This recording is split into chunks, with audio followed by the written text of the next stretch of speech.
Retrouvez votre programme avec The Turf. Avec l'app The Turf entre les mains pour parier, ça va aller. The Turf, une histoire de turfiste. Retrouvez les chocos de Radio Balance en partenariat avec theturf.fr, site de paris hippique sur internet et mobile.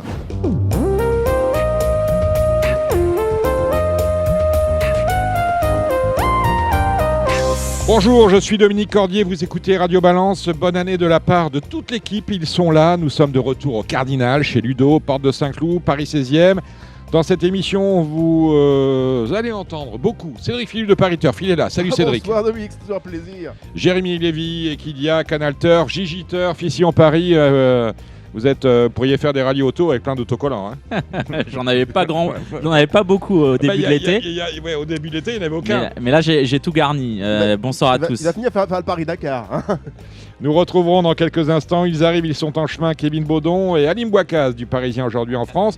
Et nous aurons au téléphone exceptionnellement, parce que malheureusement, il souffre non du Covid, mais de la gastro, Gilles Curins, qui sera en direct depuis Grosbois. Gilles qui a... Gladys Desplaines qui court ce week-end. Il y aura des choses à nous dire. Et des invités, bien sûr, avec Nicolas Bazir, qui nous parlera entre autres de Davidson Dupont et Stefano Ricci. Alors, Stefano Ricci, vous ne le connaissez pas, c'est un avocat qui est installé à Brescia. Brescia, c'est à côté de Bergame. Et c'est l'avocat italien de l'ancien entraîneur public. Je dis ancien entraîneur public parce qu'il a perdu tous ses agréments.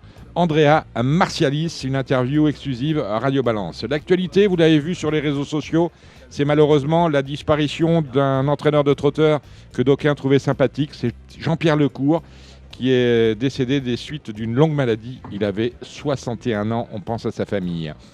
On l'a appris officiellement aujourd'hui. France Gallo met en paiement les soldes des allocations et primes aux propriétaires 2021.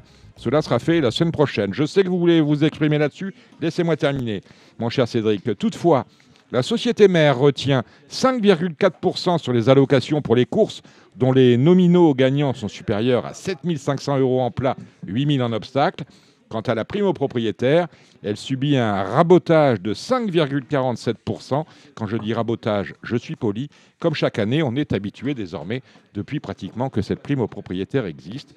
Je ne comprends pas que sur les programmes, on mette des sommes que les propriétaires ne touchent jamais. Si j'étais propriétaire au galop, je trouverais que c'est de la publicité mensongère. Je le rappelle, l'allocation, c'est un contrat passé entre le propriétaire et l'organisateur de course, d'autant qu'on paye les frais d'engagement, c'est un pourcentage par rapport au nominal, et là, pour le coup, il n'y a pas de réduction, vous payez plein pot. Laissez-moi terminer avec cette histoire-là. Donc, on rabote de tous les côtés au galop, on est habitué, et c'est un drôle de contraste avec le trot, finalement. Sur le trot, il faut que vous le sachiez, si vous n'avez pas de trotteur, on vous paye 100% des encouragements. On a même permis à la prime à l'élevage de retrouver son niveau d'avant Covid. Et toutes les allocations ont retrouvé leur niveau de 2018, certaines ayant même augmenté. On pense au Grand Prix, notamment au Grand Prix qui nous anime durant cet hiver, ainsi qu'au Quintet Plus. Cédric, vous vouliez vous exprimer sur cette grande nouvelle qui consiste à dire aux propriétaires, on va vous payer, mais on vous paiera pas tout. Non, je vous rejoins, vous avez très bien résumé la situation. Dominique, ça vous arrive, comme quoi avec le temps, vous vous améliorez. Ouais, merci. Merci Cédric. Vous étiez fort perfectible là-bas initialement, mais je trouve vraiment sur la bonne pente, Dominique.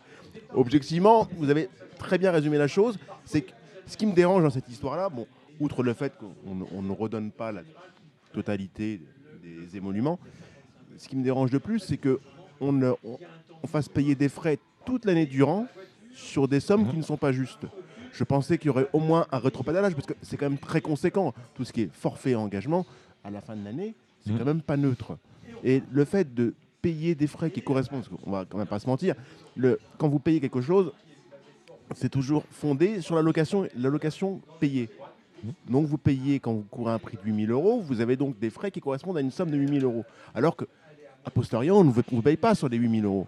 On vous paye sur moins. Donc il aurait peut-être été plus judicieux, plus heureux et plus audible pour tout le monde qu'on fasse un rétropédalage et qu'on rende, sur tous les frais régulièrement payés toute l'année durant, on rende le quantième. Ça aurait été beaucoup plus clair, beaucoup plus audible, beaucoup plus cohérent. D'ailleurs, je suis surpris de ne pas le voir lever de bouclier, encore plus, pas d'étonnement général des gens qui sont propriétaires professionnels, qui ont une gestion à faire. je vois pas un comptable accepter des comptes pareils. Mais moi, j'ai fait pareil que France Gallo, je vous le dis. Ma note de téléphone, je me dis, tiens, je ne vais pas tout payer parce que sinon je vais être à découvert. Donc je leur dois 110 € par mois, je leur envoie 100 €. Voilà. Si tout le monde faisait comme ça, on serait magnifique. En plus, on rend finalement un bilan excédentaire à France Gallo. On est fiers de le dire, la société est bien gérée. On a un excédent de 6 millions d'euros. Bon, écoutez, vous avez raison, je ne comprends pas que personne ne dise rien. Moi, je considère juste...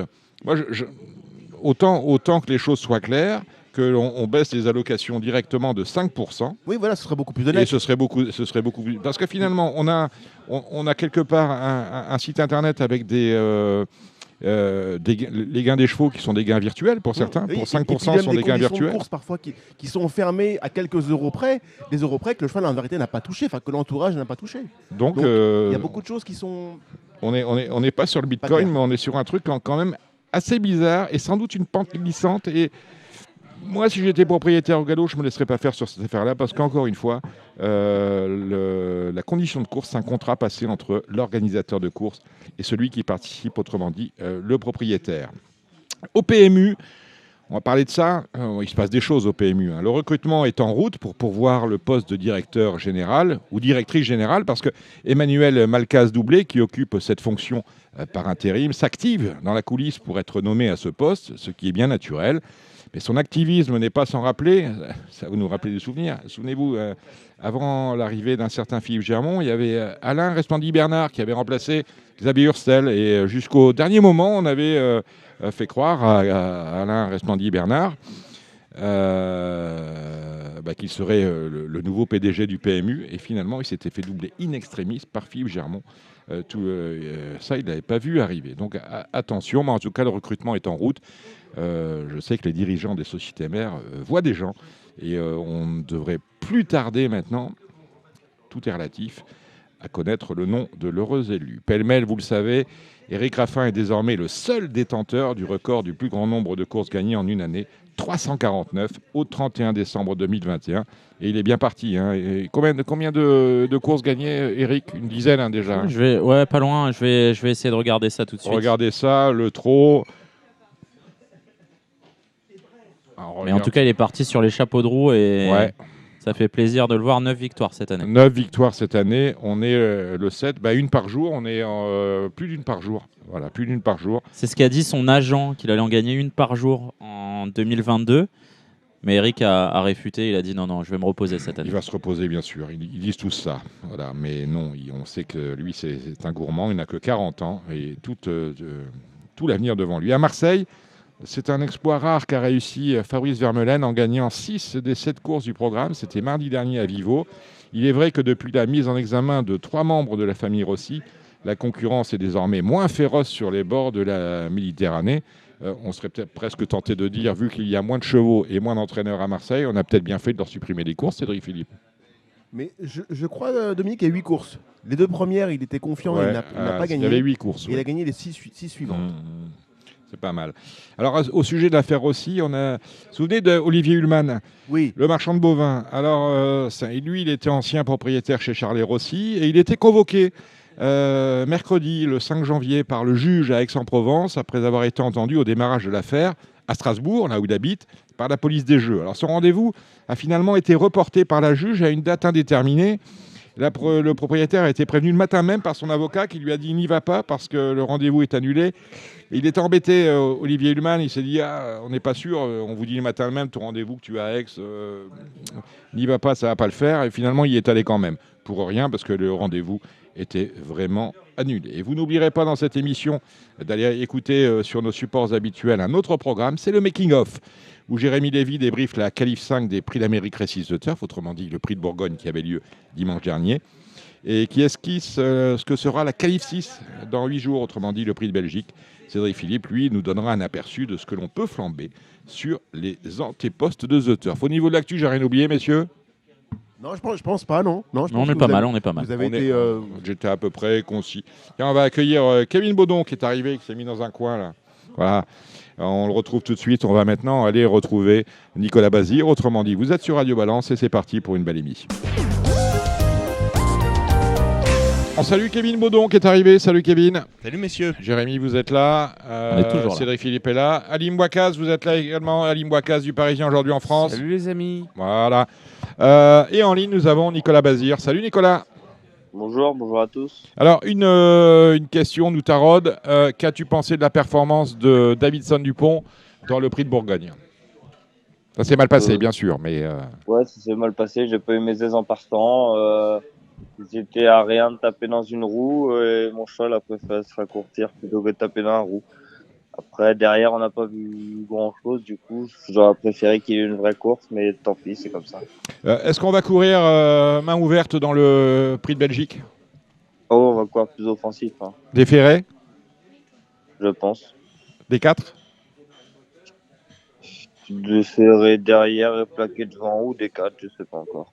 En tout cas, très très léger. Jérémy Lévy. Ouais, non, on n'a pas vu grand-chose pour le moment, mais on peut penser que la préparation est peut-être un poil plus avancée que l'année dernière. On arrive avec moins de doutes sur le prix de Belgique, je suppose.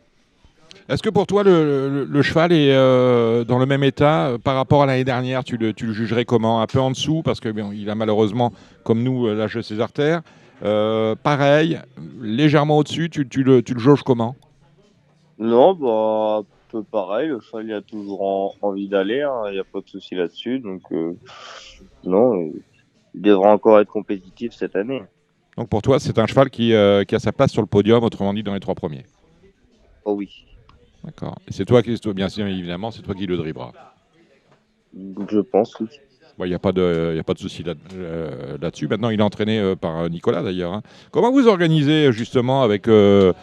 C'est Jean-Michel qui l'entraîne. c'est Jean-Michel qui l'entraîne, parce qu'on ne sait pas. La dernière fois qu'on avait reçu Jean-Michel, j'avais posé des questions. J'évitais de poser des questions sur les chevaux que tu entraînais. Comment vous répartissez les chevaux entre Jean-Michel et toi? Au début, il m'a mis des petits chevaux qui avaient plus trop de marche, qui avaient fait un hiver pas super bon, et que voilà, des gentils chevaux qu'il fallait courir, quoi. Donc voilà, ça s'est fait comme ça. Après, ça n'a pas trop changé. On a fait un peu de tri au fur et à mesure, mais sinon, j'ai quelques-uns que je me suis occupé dès le début. Alim Bouakaz, une question à vous poser. Alim Bouakaz du Parisien aujourd'hui en France. Salut Nicolas. Mais du coup, en revanche, avant la dernière course, Jean-Yves Rion, qui est Dominique Cordier fait de la généalogie, qui est ton grand-père, était ravi du dernier travail et ça s'est confirmé en course. Comment? J'ai pas bien compris. Jean-Yves était venu voir le cheval à Grosbois et ça s'est confirmé en course. Le dernier travail de Davidson était bon à Grosbois, ce que veut dire Alim. Et Oui. pour toi, ça s'est confirmé en course, même si ça s'est mal passé. Le cheval est vraiment sur la montante. Non, ouais, et après, il a refait un bon bout. J'ai retiré dessus à intersection parce que j'arrivais trop près des autres. Et fallait pas rentrer dans le peloton, mais non, il a bien accéléré, il a bien suivi le mouvement tranquillement derrière. Et du coup, est-ce que je prêche pour ma paroisse, mais Jean-Yves a déclaré qu'il était teigneux. Tu l'as senti, même s'il n'était pas au summum de sa forme, tu l'as senti teigneux comme il est au meilleur? Oh ouais, rien que sa première course de rentrée elle était pas nulle hein, dans la première préparatoire, dans la deuxième, pardon. Le cheval, il avait bien accéléré pour finir. Ouais, il est vraiment bien, le cheval, il a toujours envie. Non, parce que Nicolas, l'année dernière, il y avait beaucoup de polémiques. On a l'impression qu'il est beaucoup plus avancé que l'an passé. Est-ce que tu es d'accord avec ça? Tu es d'accord avec ça, Jérémy, pour toi? C'est ce que j'avais dit à Jean-Michel Bazir quand on l'avait eu au téléphone ici. Et il disait justement qu'en fait, il avait couru toute l'année, contrairement à l'année passée. Donc forcément, il était beaucoup moins en retard que l'année précédente dans sa préparation et que le cheval avait été quand même tenu en condition toute l'année. Donc c'est la raison pour laquelle on ne l'a pas vu dès le début du meeting faire des tours et qu'on le voit directement, enfin presque directement compétitif et avec une bonne condition physique, on va dire. On ouvre une parenthèse, Nicolas, le fait que tu te sois installé entraîneur, Bon, pour le moment, tu travailles avec Jean-Michel, mais est-ce qu'il y a des gens qui viennent te voir spontanément aujourd'hui, sans passer par Jean-Michel, pour te proposer de prendre leurs chevaux? Bah, ça m'est déjà arrivé une ou deux fois qu'on m'en parle, mais après, bah, moi, je suis quand même installé à la maison, hein. C'est tout pareil, sauf que c'est moi qui m'en occupe des Mhm. chevaux. Mais ça passe quand même par la maison, donc il faut quand même l'accord du chef. D'accord. 4 partants dans ces prochains jours. On commence avec Guevara Dupont. C'est dans le Z5 de demain. L'engagement est bon. Tu as mis un emoji jaune. Il était rouge lors de sa sortie précédente où il courait off. Est-ce que tu as fait le papier de la course? Tu vois les choses comment? Ouais, bah, au début, je pensais que c'était vraiment une belle course. Bah, après, l'engagement est très bon, hein. Mais Il y a les Européens, quoi. ouais, il y avait beaucoup plus de Français avant les forfaits.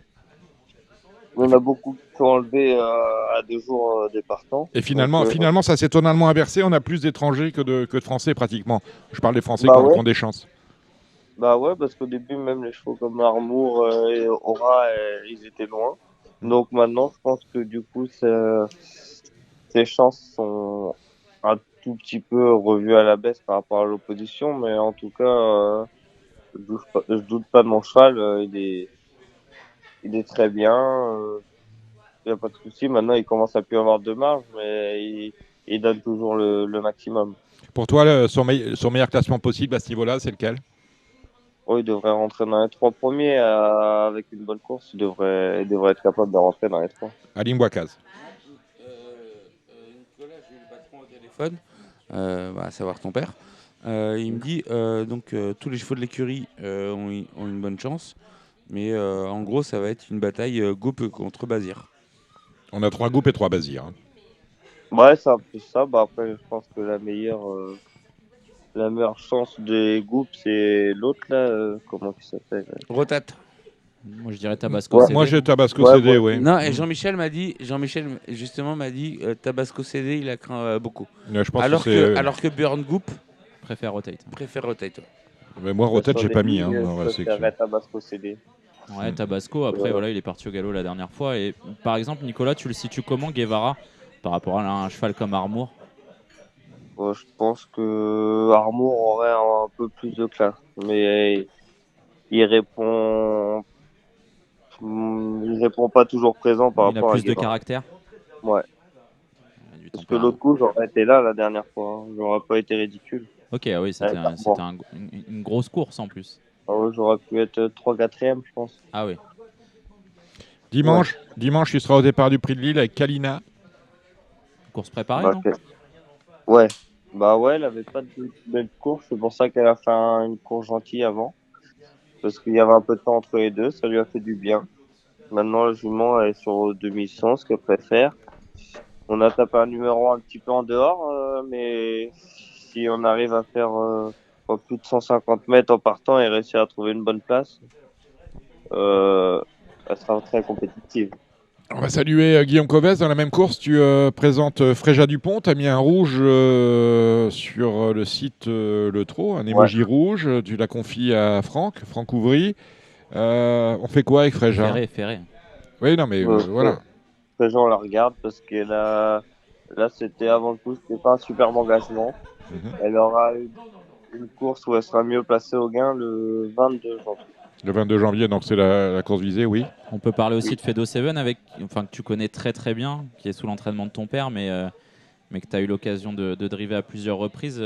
Qu'est-ce qu'on peut en dire? Bah, Fedo, la dernière fois, il était très mal chanceux. Il était emmuré. Mais c'était un mal pour un bien, parce que comme ça, il a pu reprendre du moral. Il avait repris de la fraîcheur avant, et on a quand même vu que le cheval, il était pratiquement à 100%. Là, il devrait être monté sur sa course avec du moral. Il a une première chance avant tout.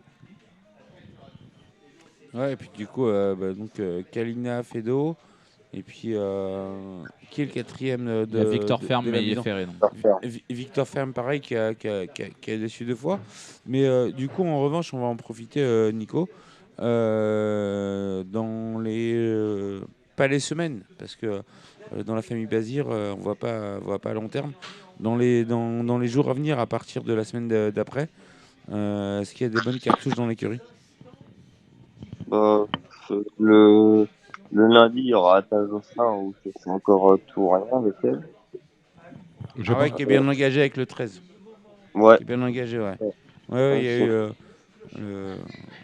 Nos amis de la SECF ont mis du temps à déclarer le quintet d'ailleurs. ouais. Ce sera quel quintet, ça? De lundi. Le Lundi, tapé de lundi. d'accord. Ouais, Et, non, attends, je suis bien engagé. Pas de marge, mais bien engagé. et après, je sais pas si c'est PMU, mais moi, lundi, je serai à Châteaubriand, j'aurai une bonne chance. T'as deux mondes, t'as deux mondes justement de drive à Châteaubriand. Ah oui, c'est vrai. Pas PMU. Impératrice d'Arche pour Monsieur Nion, Gaël de son prénom. Oui. Tu la connais ou J'avais drivé un coup à Lisieux. Et à Caen aussi. Non, c'est pas elle que tu avais drivé à Caen. Non, c'était une autre. À Lisieux, je l'avais drivé. La piste était très sale, il est beaucoup plu. Ça allait vite tout le temps. C'était complètement effacé, quoi. En Mhm. plus, la lumière était pas bien après. Non, c'était complètement effacé. La première fois des quatre, ça peut être sympa.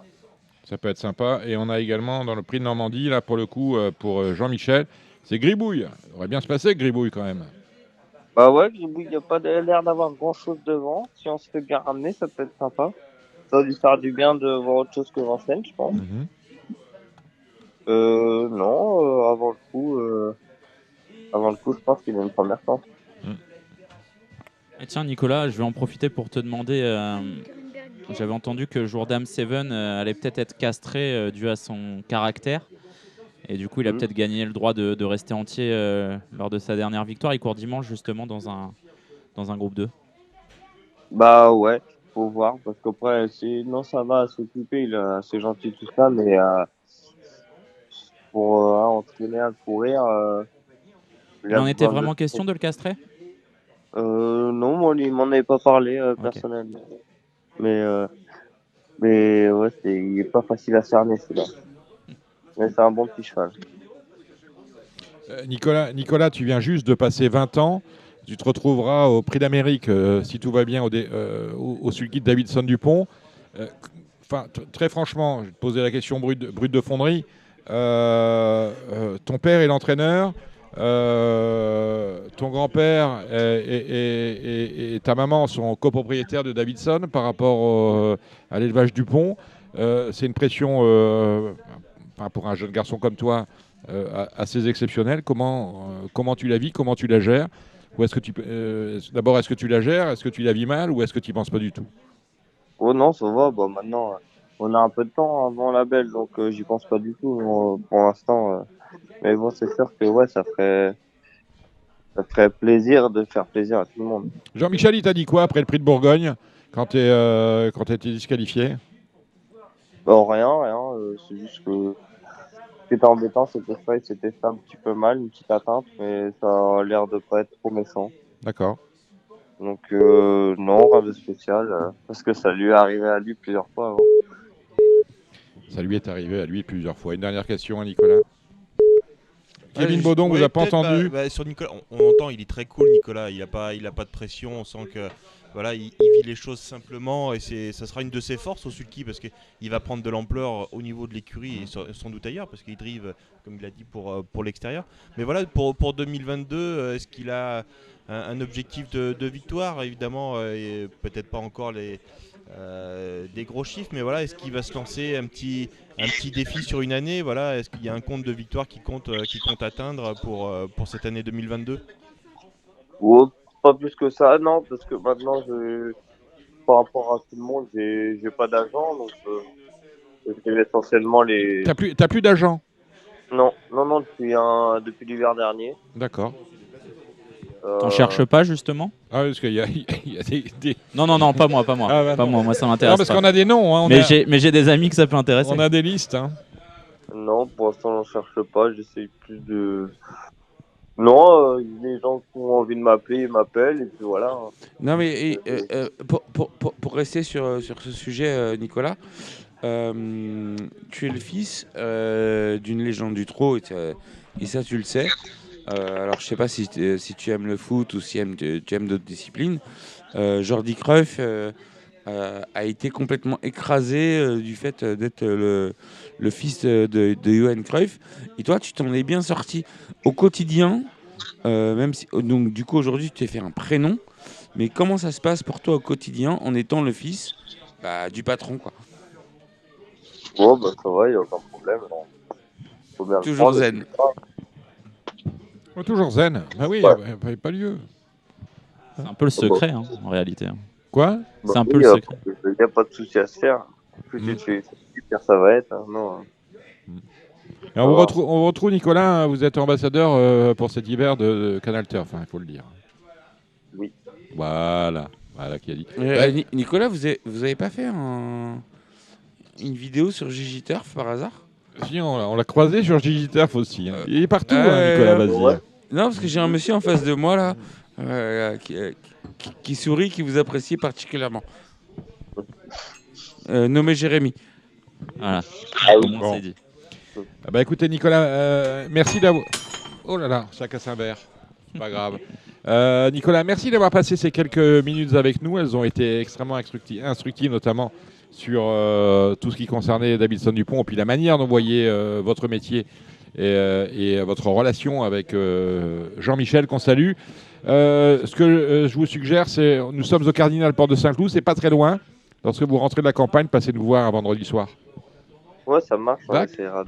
Super. On vous embrasse, Nico. Ciao, ciao. Ouais, Bye bonne bye. soirée. Au revoir. Marre de parier sans jamais être récompensé? TheTurf.fr est le seul site à vous proposer un vrai programme de fidélité, accessible à tous et quels que soient vos types de paris. Rejoignez-nous dès maintenant sur TheTurf.fr. Allez, après les propos de Nicolas Bazir, nous allons changer de discipline. Nous allons aller au galop. Toujours dans le fait divers. Souvenez-vous, c'était fin 2020. Andrea Marcialis était sanctionné pour avoir fait usage de prête-nom dans son entraînement. Et au début de l'année dernière, au début de cette année, c'était en mars 2021, le professionnel, cette fois, est interdit d'exercer jusqu'au 5 avril 2025 pour une lourde affaire de dopage. On lui reproche en fait des infiltrations à base de produits non identifiés avant les courses sur 6 de ces galopeurs. C'est la première affaire qui avait émaillé le quotidien de France Gallo en cette année 2021. La deuxième, bien évidemment, c'était l'affaire Rossi. Et nous avons en ligne l'avocat italien de Andrea Marcialis, Stefano Ricci. Bonsoir. Bonsoir tout le monde, bonsoir Dominique. Alors maître, vous êtes installé à Brescia, mais Brescia c'est dans le nord de l'Italie, à côté de Bergame, c'est bien exact?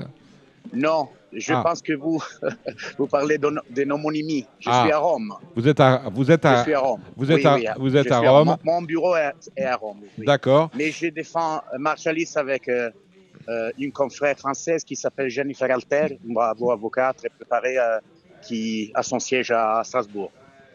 Où en est-on de l'affaire Marcialis? C'est vrai qu'on a eu en France depuis l'affaire Rossi. On a un peu oublié celle qui concerne Andrea, qu'on avait reçue d'ailleurs à Radio Balance il y a 2 ans, au moment de l'été, avec Lanfranco Dettori. Où en est-on de cette affaire? Alors, il y a une nouvelle très fraîche, si l'on peut dire comme ça, car hier matin, on a reçu la communication que le contrôle judiciaire a été réduit. Et donc, l'obligation de pointage, c'est une partie très importante de ces contrôles judiciaires, a été réduite à 1 fois par mois. D'accord. Donc, là, il était obligé de pointer au commissariat tous les... Oui. Avant, cette obligation, c'était 1 fois par semaine. D'accord. Mais maintenant, a été changé. Il devra aller seulement 1 fois par mois.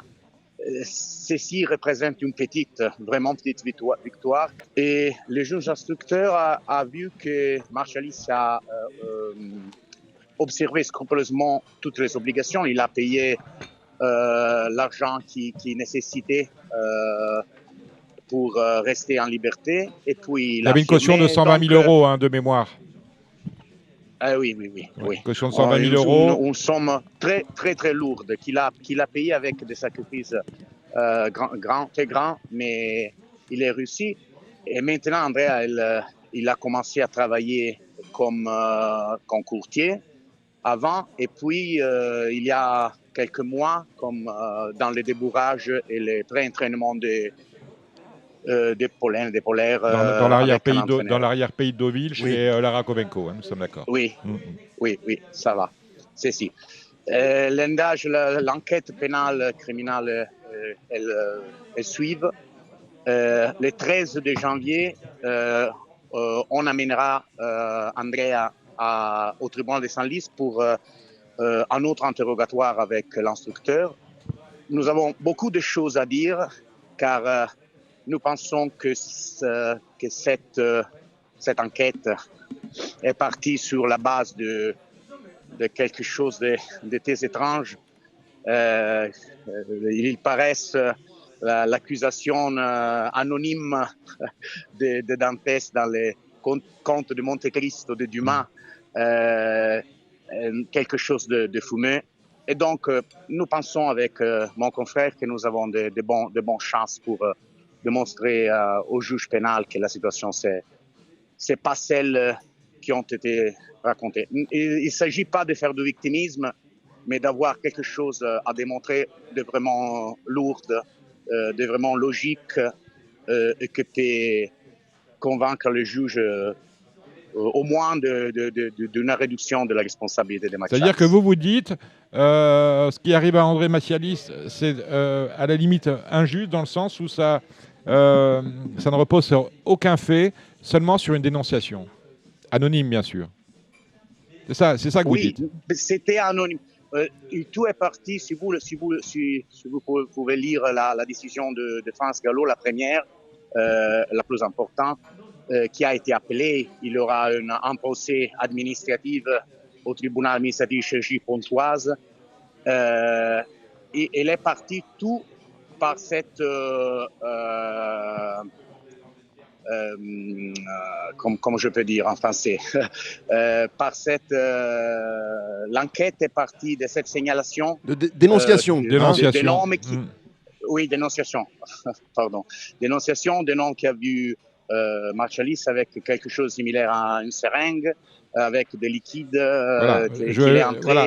Oui, vous connaissez l'histoire. Monsieur Macialis a été appréhendé administrativement en août 2020 par France Gallo pour avoir piqué un cheval le jour d'une course, ce qui est formellement interdit, quelle que soit la nature de l'injection. Autrement dit, il y a eu dénonciation et sanction de France Gallo. C'est la première sanction dans l'affaire Macialis. Ali Bouakas du Parisien aujourd'hui en France. De cela, et c'est de partie toute la question. Il y a des accusations très lourdes, falsification, défaut, des autres choses, mais il est un lien subtil, mais visible entre la première situation qui a éveillé l'attention de France Gallo. Et ce matin, André a reçu dans son nouveau lieu de travail la visite de beaucoup de vétérinaires de France Gallo qui ont visité des polaires, des pollens, ça qui n'arrive jamais.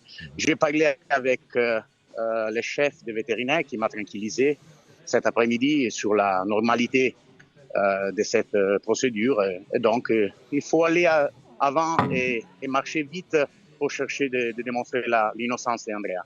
Maître, ça, c'est notre but. Maître, juste une question. Vous connaissez le droit français, le droit européen. C'est assez rare d'entendre un avocat s'exprimer dans une affaire en cours, parce que vous l'avez précisé tout à l'heure. Il y a quand même des éléments qui sont concomitants et des témoignages. Du coup, vous avez l'air très très positif. Pourquoi ce positivisme? Alors, je peux dire d'accord avec mon confrère Madame Alter, nous préférons, pour respect aussi à la magistrature française, de ne pas dire et de ne pas révéler des cartes que nous avons dans notre main, mais on a des témoignages, on a quelque chose qui ne convainc pas dans la procédure, dans la façon d'obtenir certaines déclarations par ceux qui ont été mis en garde à vue. Donc il y a des vices de procédure, nous pensons, et quelque chose de fort à démontrer sur l'aspect du dopage. Nous avons l'aide d'un fameux médecin en Italie qui s'appelle Dr Marco Montana, Il est un toxicologue très fameux en Italie. Il a travaillé aussi en Europe. Nous avons vu que l'accusation de dopage, c'est inconsistant, nous pensons. Du coup, vous, Et nous avons... alors je ne sais pas si c'est le même mot en français ou en italien. Vous parlez d'une cabale. Mhm. Vous parlez Je d'une parle cabale contre votre Quelque client. part, ouais, vous parlez d'une cabale, c'est-à-dire c'est presque un coup monté. Je comprends, je vous en prie de le répéter. Non, un coup monté contre votre client. Non, je Non, comprends. Je vais essayer de Non, trouver le terme. En fait, votre client, vous avancez des arguments. La justice française a des arguments et a fait des investigations. Oui, oui. Vous, quelle est votre défense là aujourd'hui? Vous pensez que c'est un coup monté? Oui, oui. Nous pensons qu'il y a quelque chose de plus grand de ce que je fais un exemple pour être plus simple. Il y a seulement un cheval qui a été trouvé positif. Il s'appelle Bosio. Il était un discret cheval. Il a gagné après être été vendu. Donc, il a continué sur la ligne positive qu'il y avait lorsqu'il était Il a d'ailleurs gagné un quintet il y a une dizaine de jours. Et donc, il est le seul cheval qui a été trouvé positif. Dans les jours du contrôle, des autres chevaux ont été contrôlés. Il était négatif. Et donc, il y a, comme je peux dire, une présomption de culpabilité pour le fait que dans certaines périodes, l'un cheval a été trouvé positif. Et donc, il s'agit d'une question au niveau logique et juridique. Il ne peut pas être seulement parce que a été trouvé positif l'un cheval de considérer que dans cette période, tous les chevaux doivent être positifs aussi. Oui, et maître, et du coup, France Gallo, au moment du dénouement de l'affaire, a quand même précisé que monsieur Martialis s'était rendu sur l'hippodrome de Saint-Cloud, dans les Hauts-de-Seine, donc 92, et qu'il avait été surpris. Donc là, c'est de la dénonciation. C'est avéré ou c'est pas avéré juridiquement? À ce moment, c'est vrai sur le niveau disciplinaire. Mais vous savez, vous avez parlé avant du droit européen, du droit en général. En général, il subsiste la présomption d'innocence. Dans le monde du galop français, je me permets de dire, je suis étranger, mais je peux faire une analyse de ce qu'il arrive. Et il y a la présomption de culpabilité. Je ne sais pas si l'on peut dire comme ça exactement en français. Je pense que Martialis a été considéré coupable sous tous les aspects et je pense que soit une conclusion trop vite. Vous voyez. Donc, il y a des éléments dans la justice disciplinaire. Il y a eu des degrés de judice, la première commission, la deuxième d'appel. Mais, par exemple, sur le fond de la question, il ne s'est pas prononcé encore en tribunal au niveau du droit public, c'est-à-dire administratif, au niveau du droit pénal, c'est-à-dire criminel. Donc, il y a beaucoup de choses à faire et beaucoup de vérités à accepter. Est-ce que vous avez attaqué la décision de France Gallo d'interdire votre client, Andrea Martialis,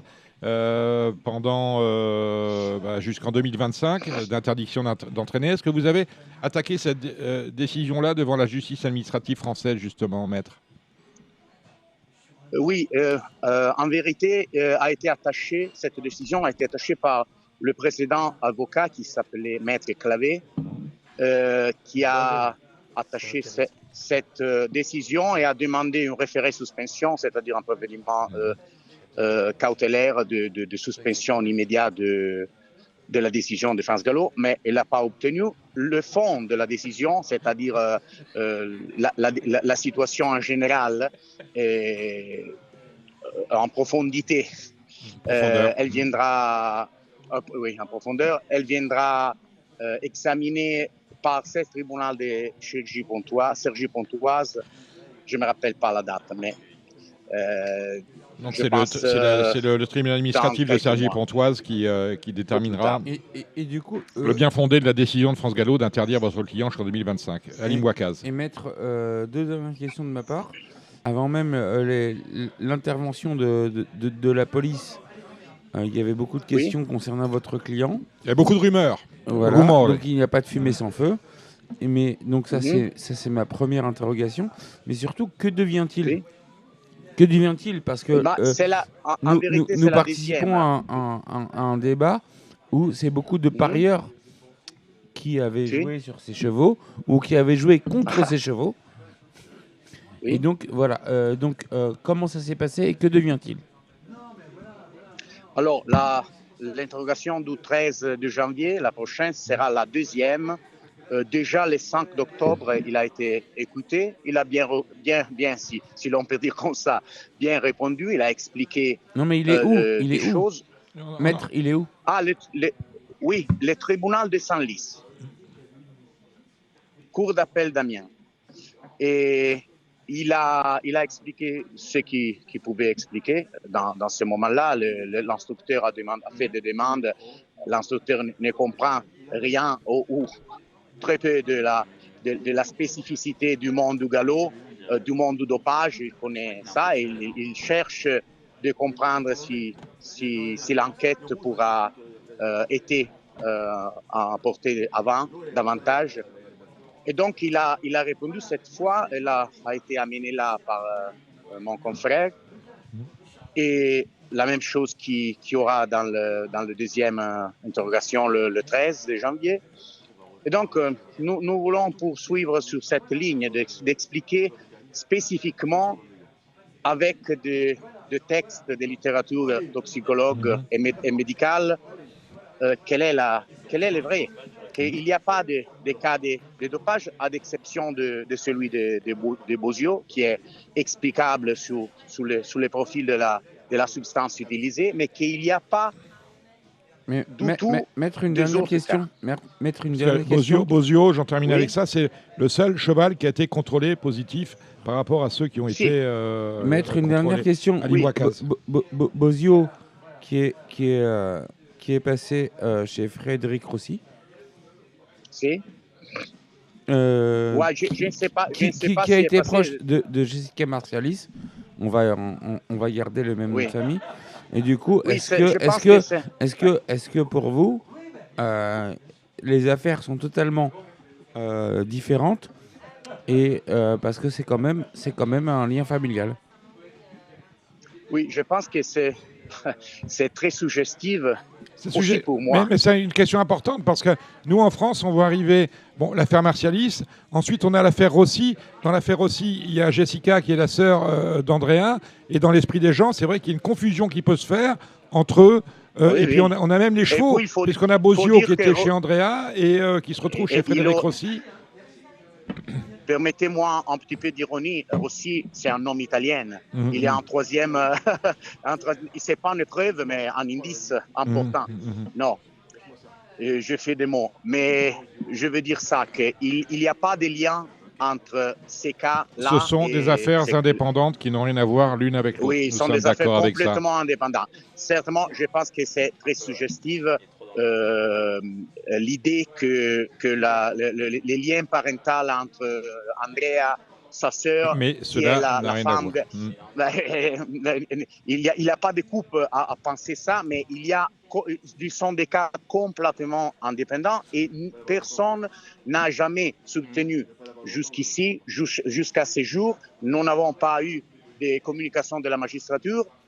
Personne n'a pensé, oui, peut-être l'a pensé, mais il n'est devenu pas quelque chose de relevant sur le profil de l'enquête. Et donc, il reste des situations complètement indépendantes. Maître, on retient que le contrôle judiciaire auquel est soumis Andrea Marcialis a été allégé, passant d'un pointage au commissariat, on va dire, d'une fois toutes les semaines à un contrôle mensuel. Vous avez rendez-vous au tribunal de Senlis le 13 janvier prochain. Votre client est mis en examen pour dopage équin, escroquerie en bande organisée et faux et usage de faux. Qu'allez-vous demander au juge de Senlis le 13 janvier prochain, autrement dit jeudi prochain? Alors, sur le profil du contrôle judiciaire, on a demandé d'avoir la restitution du passeport, car l'une des activités des Makchalis, comme je vous ai dit avant, est celle de courtier.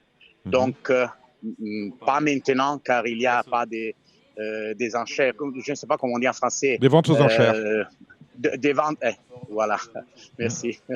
Et donc, plus avant, on aura besoin d'aller à l'étranger pour participer, pour avoir des contacts. Vous savez mieux que moi que le courtier, c'est un travail qui est fait de public relations. Si vous pouvez pas pouvez pas aller à Baden-Baden et à Newmarket ou à Greenland, c'est compliqué d'un seul coup. Oui. Tu peux le faire avec Internet, mais des personnes, sera mieux. Maître, une dernière question. Il y a que vous qui pouvez nous le dire.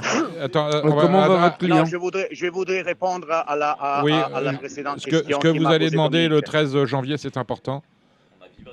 Alors, le 13 janvier, c'est un interrogatoire. Donc, nous n'allons pas pour demander quelque chose, mais pour raconter quelque chose, pour emporter des épreuves qui sont des épreuves techniques, qui sont des épreuves de démonstration de ce qu'il y a eu, ce qui est passé, pour démontrer que toute la situation est extrêmement représentée comme plus dramatique de ce que réellement est, et comme il n'y a pas la substance de l'accusation qui ont été portées. Donc, il ne s'agit pas, comme je dis, d'aller à demander quelque chose. Pour demander quelque chose au juge, il y aura du temps. Maintenant, nous avons demandé la réduction du pointage. Nous avons demandé la consigne du passeport. Et donc, il y a un moment pour faire de demandes et il y a un moment pour répondre à des demandes. Et donc, ceci, c'est le moment pour répondre. J'espère que nous aurons des chances de parler avec vous encore pour vous rendre public ce que nous avons dit dans les secrets pour rendre compte, et aussi aux parieurs que nous sommes très sensibles. Makchalis est vraiment très sensible. Il peut sembler quelque chose de formal, mais sincèrement, désolé pour ce qu'il y a eu. Il était l'un vous savez mieux que moi, il était l'un des meilleurs entraîneurs en France, et il avait des fans, si l'on peut dire comme ça. Et donc, il est vraiment désolé de sa situation, mais aussi pour ceux qui ont cru en lui et ils ont prouvé de la délusion. Merci, maître. La dernière question, c'est Alim Bouakaz qui vous la pose. Oui, et maître, du coup, en France, et comme en Altélie et dans tous les pays démocratiques, où en est votre client? Comment il se sent mentalement comment il vit cette situation? Parce que là, on a évoqué son cas depuis à peu près 20 minutes. Donc, il mérite la présomption d'innocence, même si on a beaucoup évoqué de cas contraires à lui. Comment va-t-il? Alors, mentalement et psychologiquement, il est prouvé, il est triste pour cette situation, mais il a je voudrais pas être rhétorique, mais il a vraiment le sang des Italiens, d'une certaine partie de l'Italie que vous peut-être ne connaissez pas, mais ils sont très forts, très durs. Ils sont très durs. Ça, c'est le meilleur de la description. En français, on dit la résilience.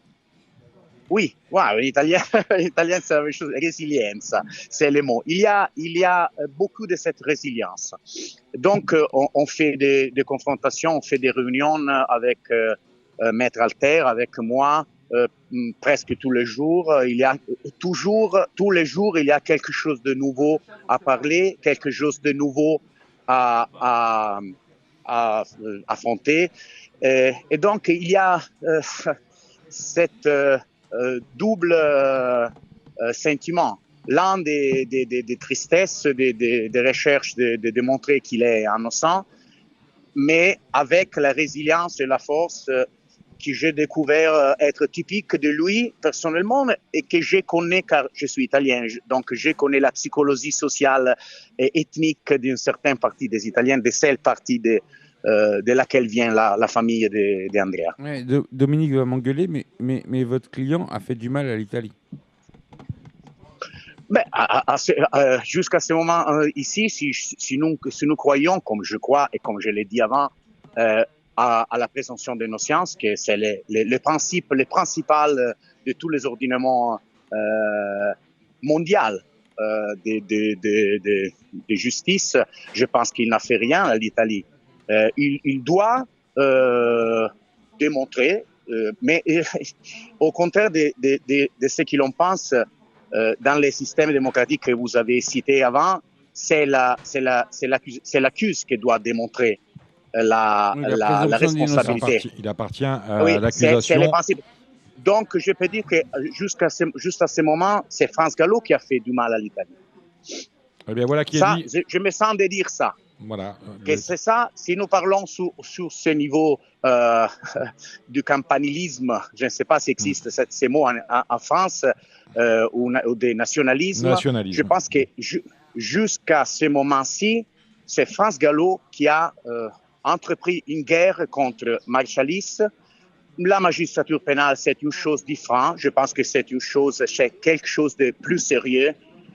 Et donc, on espère que le vrai viendra rendu le respect qui doit à la vérité. Mais je voudrais dire seulement une chose encore. Il y a en Italie, il y a eu un cas qui a suivi un collègue à moi, un ami à moi, d'un athlète, un marcheur, il s'appelle Schwarzer. Peut-être vous le connaissez, il était un athlète très fort dans la marche et il n'a pu pas aller aux Jeux Olympiques. Et puis la justice pénale l'a reconnu complètement innocent.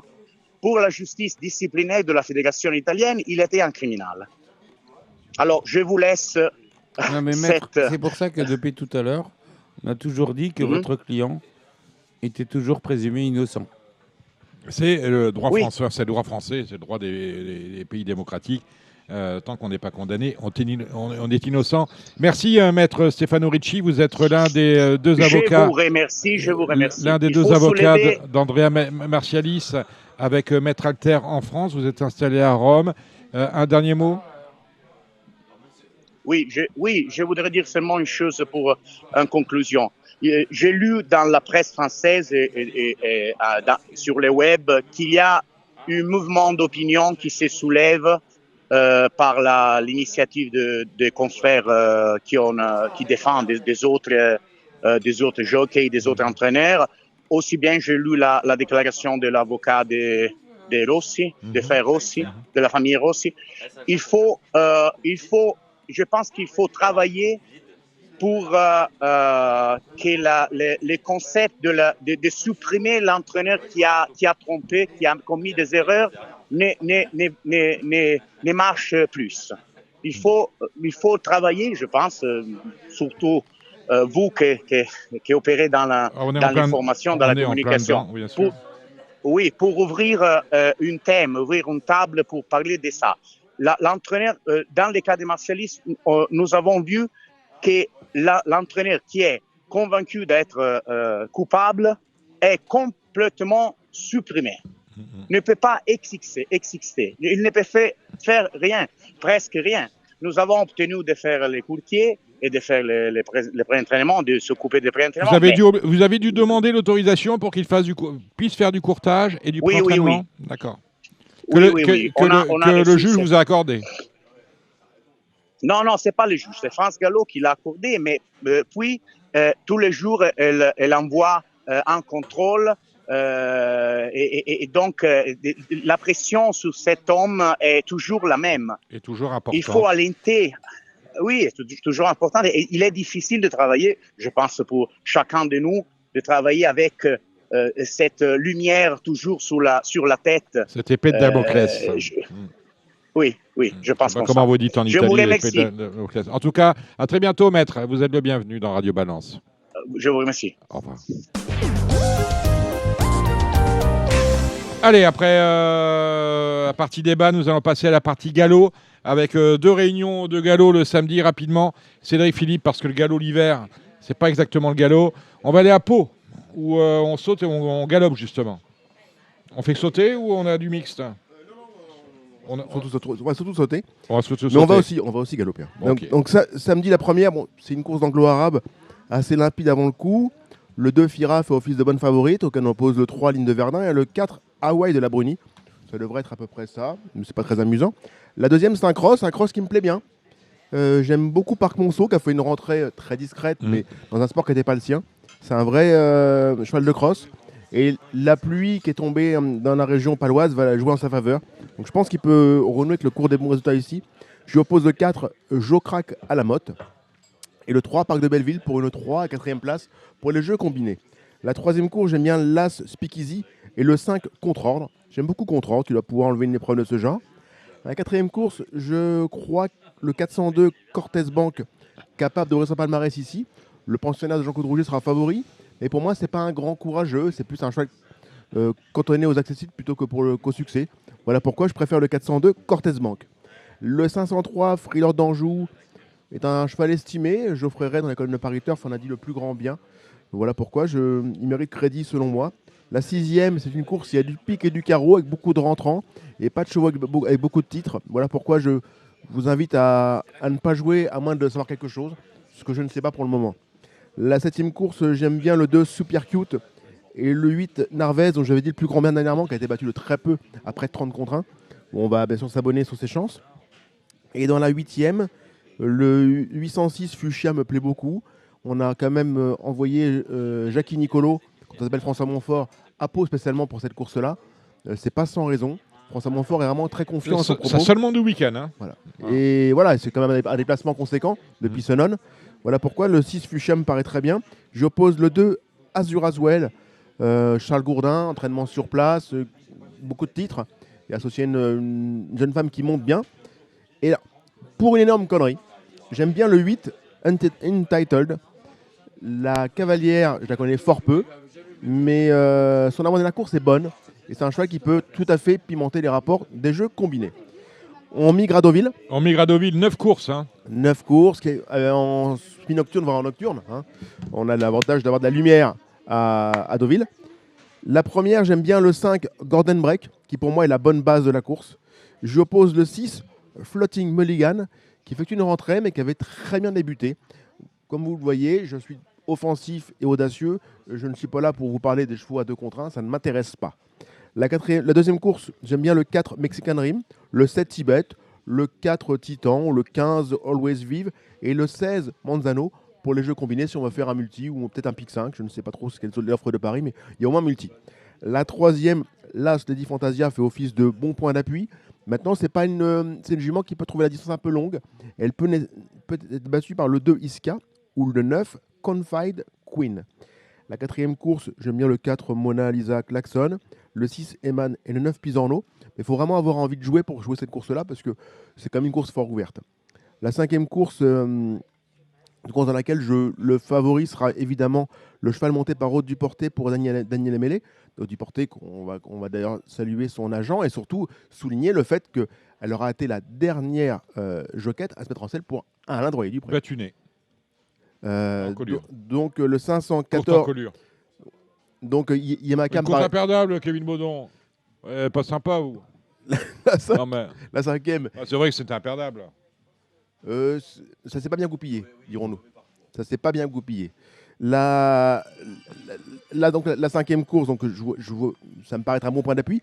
Je me méfierais beaucoup du 14 Karastar, qui est d'abord l'entraînement de Yoann Bonnefoy, un garçon qui est redoutable. Et je trouve que pour les débuts handicap, 25 novembre, ça peut être assez amusant. Le 4 Alpino, le 11 King Solomon sont aussi des possibilités, comme l'As Last Chance. La sixième course, je vais mettre un billet sur le 613 Lovely Angel, qui pour moi doit enlever une course de ce genre assez rapidement. Et j'oppose l'As Free Copy, supplémenté pour l'occasion. La 7e est un réclamé où il y a du pique et du carreau. J'aime bien le 2 Hentai, le 5 Salaryland, l'As Pegasus. Et pourquoi pas le 3 Praxéologie, même si la distance est un peu longue. Voilà pourquoi je préfère 2-5 As. La 8e, une course où l'As, le pensionnaire de Jean-Luc Cabetoni, sera favori. Maintenant, il a peu de métier, il peut être battu selon moi. C'est un poulain qui est encore un peu vert. Il peut être battu par qui? Par Crunch Time, qui pour moi n'a pas fait sa course dernièrement, numéro 4. Et le 3, Miabe, qui est en progrès. La 9e course, le 9 extérieur paraît être difficile à battre. J'y oppose le 3 Slubo et le 2 Galloway. Galloway, entraînement une nouvelle fois de Johan. Bonne foi. Très belle réunion dimanche à Cagnes avec des grands prix, les grandes courses de haies de tous les côtés. On y va avec vous, mon cher Cédric. Il n'y a pas de partant en revanche. Oh, Pas de partant. S'il y a des partants. On commence le 103 Maspid paraît du Rabat, c'est une grande pouliche estimée. D'ailleurs, pour moi, elle aurait été favorite de la grande course de des 4 ans si Yannick Foin avait été au plus difficile, entre guillemets. Là, il a été au plus simple. Je serais déçu qu'elle ne gagne pas. Et j'y oppose le 5 Nuit de Folie qui a vraiment fait une belle fin de course et qui, par le nom, nous évoque de bons souvenirs de jeunesse. Le 7 Iconouaten est pour moi une possibilité aussi. Une pouliche perfectible. 3, 5, 7, ça me paraît très bien. La deuxième course, les deux favoris seront les deux pensionnaires de David Cotin, l'As Isomadric et le 9 Miss Q. Maintenant, j'ai pas beaucoup d'estime pour le lot. C'est le grand steeplechase des 4 ans. Voilà, mais je ne crois pas que ce soit une grande édition et je ne serais pas surpris que ces chevaux très en vue et qui offrent les meilleures garanties soient battus. Le 302 Norville, pour moi, est meilleur que ces chevaux-là. C'est un poulain un peu compliqué, mais avec lequel Clément Lefebvre s'entend très bien. On a trouvé les boutons et je pense qu'il devrait une nouvelle fois confirmer. Il avait gagné le jour de Noël avec brio. Je crois qu'il va doubler la mise. La 4e course, c'est un handicap fort amusant. On peut s'amuser à spéculer. J'aime beaucoup les petits poids. Le 11 Ennio Canto, le 12 Intrinsèque, le 14 Quel Elenia. beau meeting que celui que fait Patricia Butel. Avec très peu de chevaux. Avec très peu de chevaux. Avec très peu de chevaux, une très belle réussite. Le 15 As de Carpath, 2e Butel. C'est propre. C'est très bien aussi. Dernièrement, le jockey est tombé. C'est vraiment les jeunes jockeys ne sont pas toujours très inspirés. Hein, et là, ça s'est pas bien goupillé ce jour-là. Et le 16 de Zino, l'entraînement d'Alexis Hacker.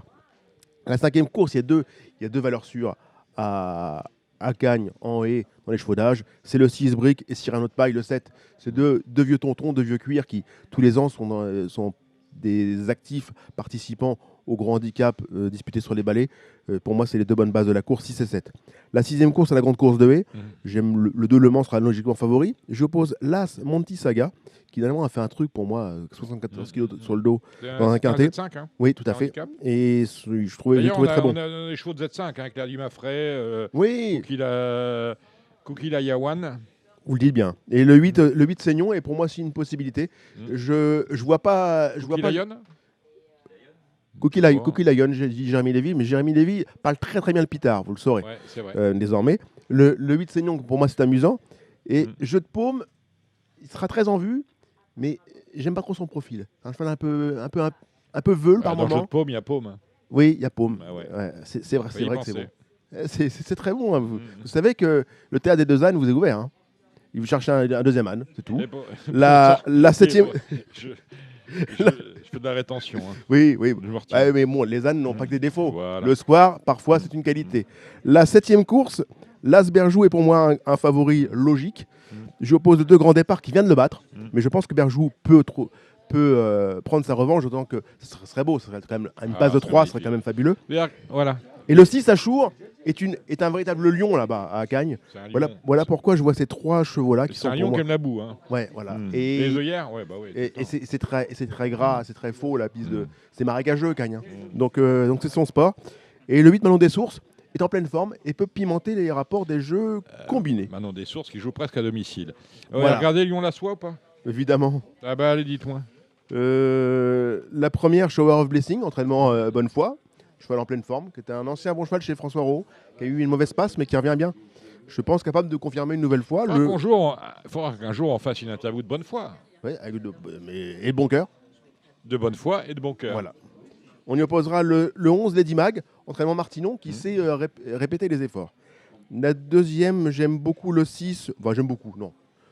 J'aime bien le 6, Maxine, qui doit valoir une course comme ça. Comment elle s'appelle? Maxine. Ah, j'avais compris Vaccine. Non, Vaccine, non, c'est... Vous l'aurez touché 3 fois, au moins. de suite. D'accord. Le 13 Ida de France est une possibilité pour une place. L'autre jour, c'était pas si mal. D'accord. La troisième course, une course technique. Le 3 Nomad sera favori. Le 5 Balade Song a fait une bonne rentrée. Et le 8 Serra, pour moi, est à suivre impérativement et les yeux fermés. Le 8 Serra, dernièrement, c'est très bien. Si vous la touchez pas là, vous allez toucher handicap. En 31, je crois que c'est magnifique. La quatrième, Roi des Cieux. La quatrième, c'est une course où il y aura des chevaux très en vue, mais je vais jouer spéculatif. Comme vous connaissez. Voilà pourquoi je vais mettre le 3, Roi des Cieux, qui est dernièrement ne court pas si mal et qui devrait monter au fil des courses. Et on peut le toucher à 20 contre 1 ici. Et le 10, Feather Spiller, qui dernièrement a été bon sur cette piste. Son fin de course a été plutôt séduisante. Le 601, Tag, et le 603, Gingembre, sont pour moi les deux bases de cette course à réclamer. Gingembre, c'est la base. Voilà. Et la 7e est pour moi, à un moment, quand vous vous baissez trop bas, vous avez du mal à vous relever avec l'âge. Voilà pourquoi je vais éviter de trop me voûter. Lundi, c'est Pau. J'aime bien 2 chevaux en plat. Le 710, Milwaukee, qui sera sur sa distance et qui est sur la montante. Je crois que c'est son jour. Et le 810, Maxi Shine, qui a été battu par un extraterrestre dernièrement et qui devrait pouvoir, pourquoi pas, offrir une première victoire à Cyril Bréchon en tant qu'entraîneur. Gavez-vous les amis, c'était série Philippe de Paris Turf. On va maintenant passer au trot avec 2 belles réunions sur l'hippodrome de Vincennes et quelques chemins de traverse, je pense à Toulouse, et cela c'est samedi. À tout de suite. Marre de parier sans jamais être récompensé? TheTurf.fr est le seul site à vous proposer un vrai programme de fidélité, accessible à tous et quels que soient vos types de paris. Rejoignez-nous dès maintenant sur TheTurf.fr. Allez, le trot maintenant avec un beau programme samedi, un Z5 extrêmement compliqué à mes yeux parce qu'il n'y a pas de rayure à part peut-être Gain Ultime. Alors Gain Ultime, on a mis, je crois qu'on a mis un rouge sur l'émoticône du trot, c'est un cheval de trot monté. Pour le reste, c'est très ouvert. Moi, mon favori, c'est Gaméliton, mais parce que l'engagement plaît dans sa faveur. Est-ce qu'il peut battre les Chinois, comme on dit dans les travées de Vincennes, autrement dit des étrangers? C'est pas sûr. Et c'est vrai qu'il y a du monde. On a 3 Bazirs. On a 3 Goupes contre tous les autres, Jérémy Lévy. Oui, effectivement, j'ai une préférence pour les concurrents scandinaves avant le coup, notamment Armoras qui est entraîné par Jean-Michel Bazir qui sera mon favori. J'ai un gros coup de cœur pour le numéro 6 Gin Tonic Duran. C'était vraiment très bien les 2 dernières fois, un cheval froid. Quand Gabriel Poupou lui a rabaissé les œillères la dernière fois, il a vraiment fini très très vite. Sitôt le poteau passé, on se disait il n'a pas couru. Hein.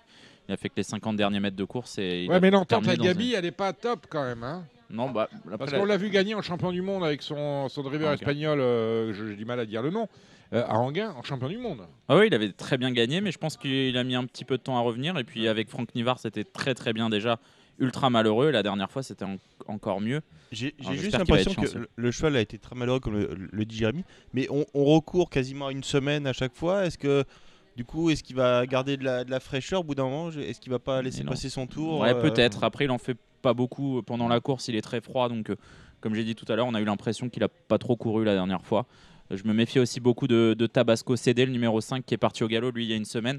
Donc il a dû garder un peu de fraîcheur et auparavant c'était vraiment très très bien. C'est une très bonne valeur en Scandinavie. À la place de Goup, j'aurais pris Tabasco CD. Ouais, après peut-être qu'il a un accord avec le propriétaire de Rotate. Je sais pas, peut-être qu'il estime aussi qu'il faut peut-être changer de main avec Tabasco CD.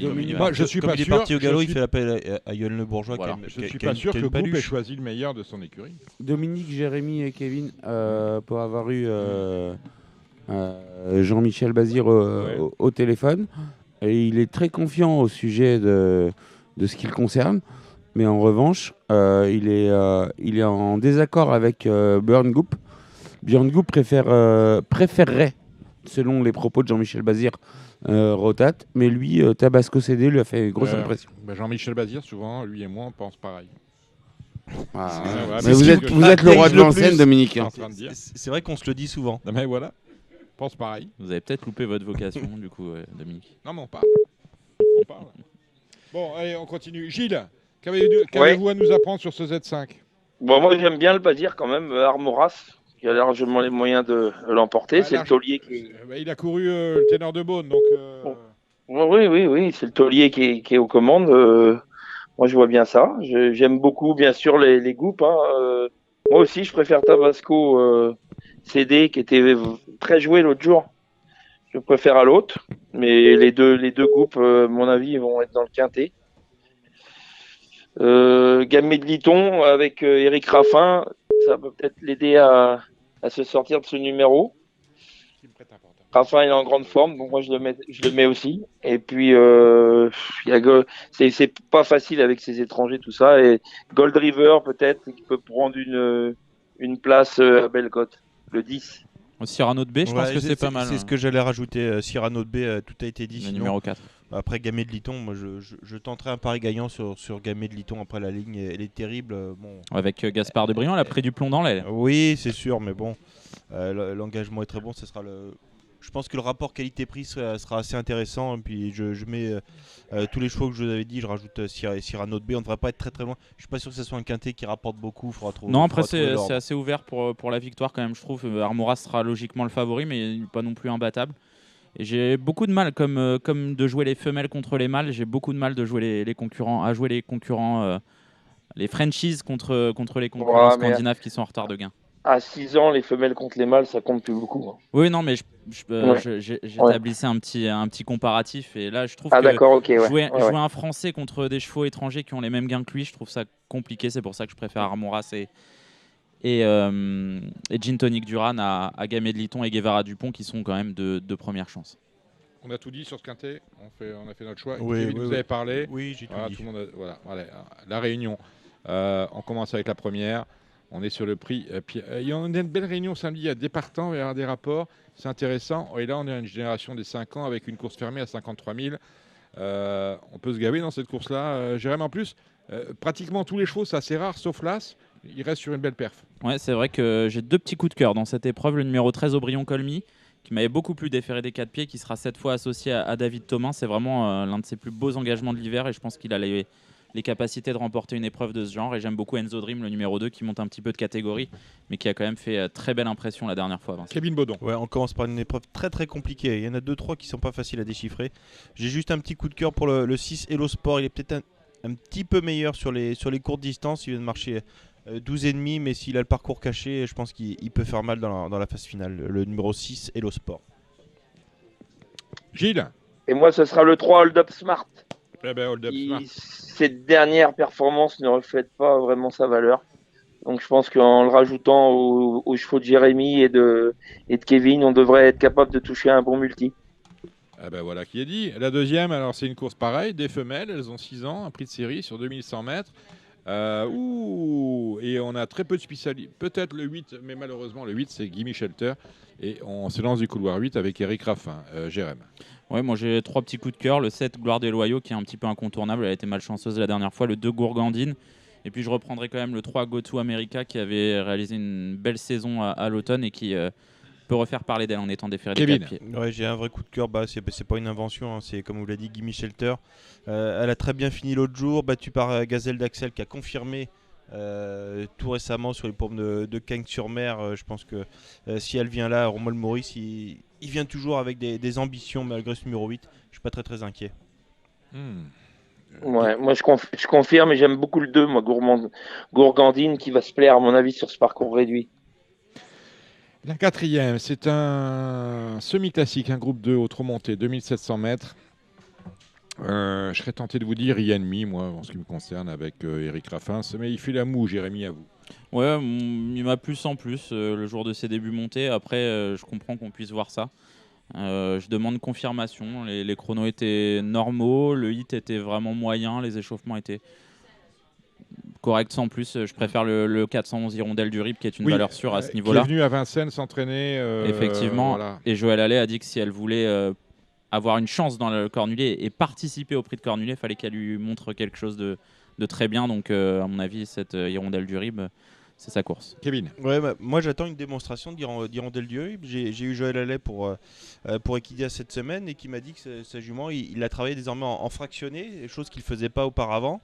Et elle l'a vraiment emballé. Il a vraiment eu des mots assez dithyrambiques à son propos, alors que c'est pas son genre, hein, Joël, qui est quelqu'un de plutôt de réservé, et là elle lui a vraiment beaucoup plu. Moi j'attends une très belle prestation de sa part et j'ai envie de l'avoir dans le Cornulier cette année. Alors, peut-être que Gilles sera pas sera pas content de l'avoir parce que ça fera une opposition de plus, mais on est là pour le sport. Et moi, Non. cette hirondelle du Rib, je pense qu'elle a l'étoffe d'une super jument. Ennemi, comme c'est pas mal. Alors, c'est sûr qu'il sera mieux dans quelques mois. Pourquoi pas dans un prix de Normandie, mais il peut lui tenir la dragée haute. Et Boléro-Gare, le numéro 9, qui l'autre jour a très bien gagné. Kevin, pour revenir sur tes propos, je suis moins expert que Kevin et Jérémy d'un point de vue des trotteurs, mais effectivement, s'il y a un monsieur qui sait se remettre en question et changer sa méthode de travail, c'est bien Joël Allais. Et donc, d'après les propos de Kevin, écoute, j'espère que Hirondelle va aller bien, parce qu'il fait partie, c'est quand même le dernier des Mohicans, Dominique. C'est vrai, c'est le dernier des Mohicans, Joël Allais. On va appeler comme ça. Tiens, je vais le voir à Marseille, je vais dire demain, je vais dire Joël, tu es le dernier des Mohicans. Je lui expliquerai ce que c'est qu'un Mohican et on brillera ensemble. Dites-moi, mon cher Gilles, Hirondelle du Rib, c'est la Gladys des plaines de cette génération-là. Moi, ouais, elle a dominé ses contemporains dans le prix du président de la République, donc c'est elle qui a le leadership.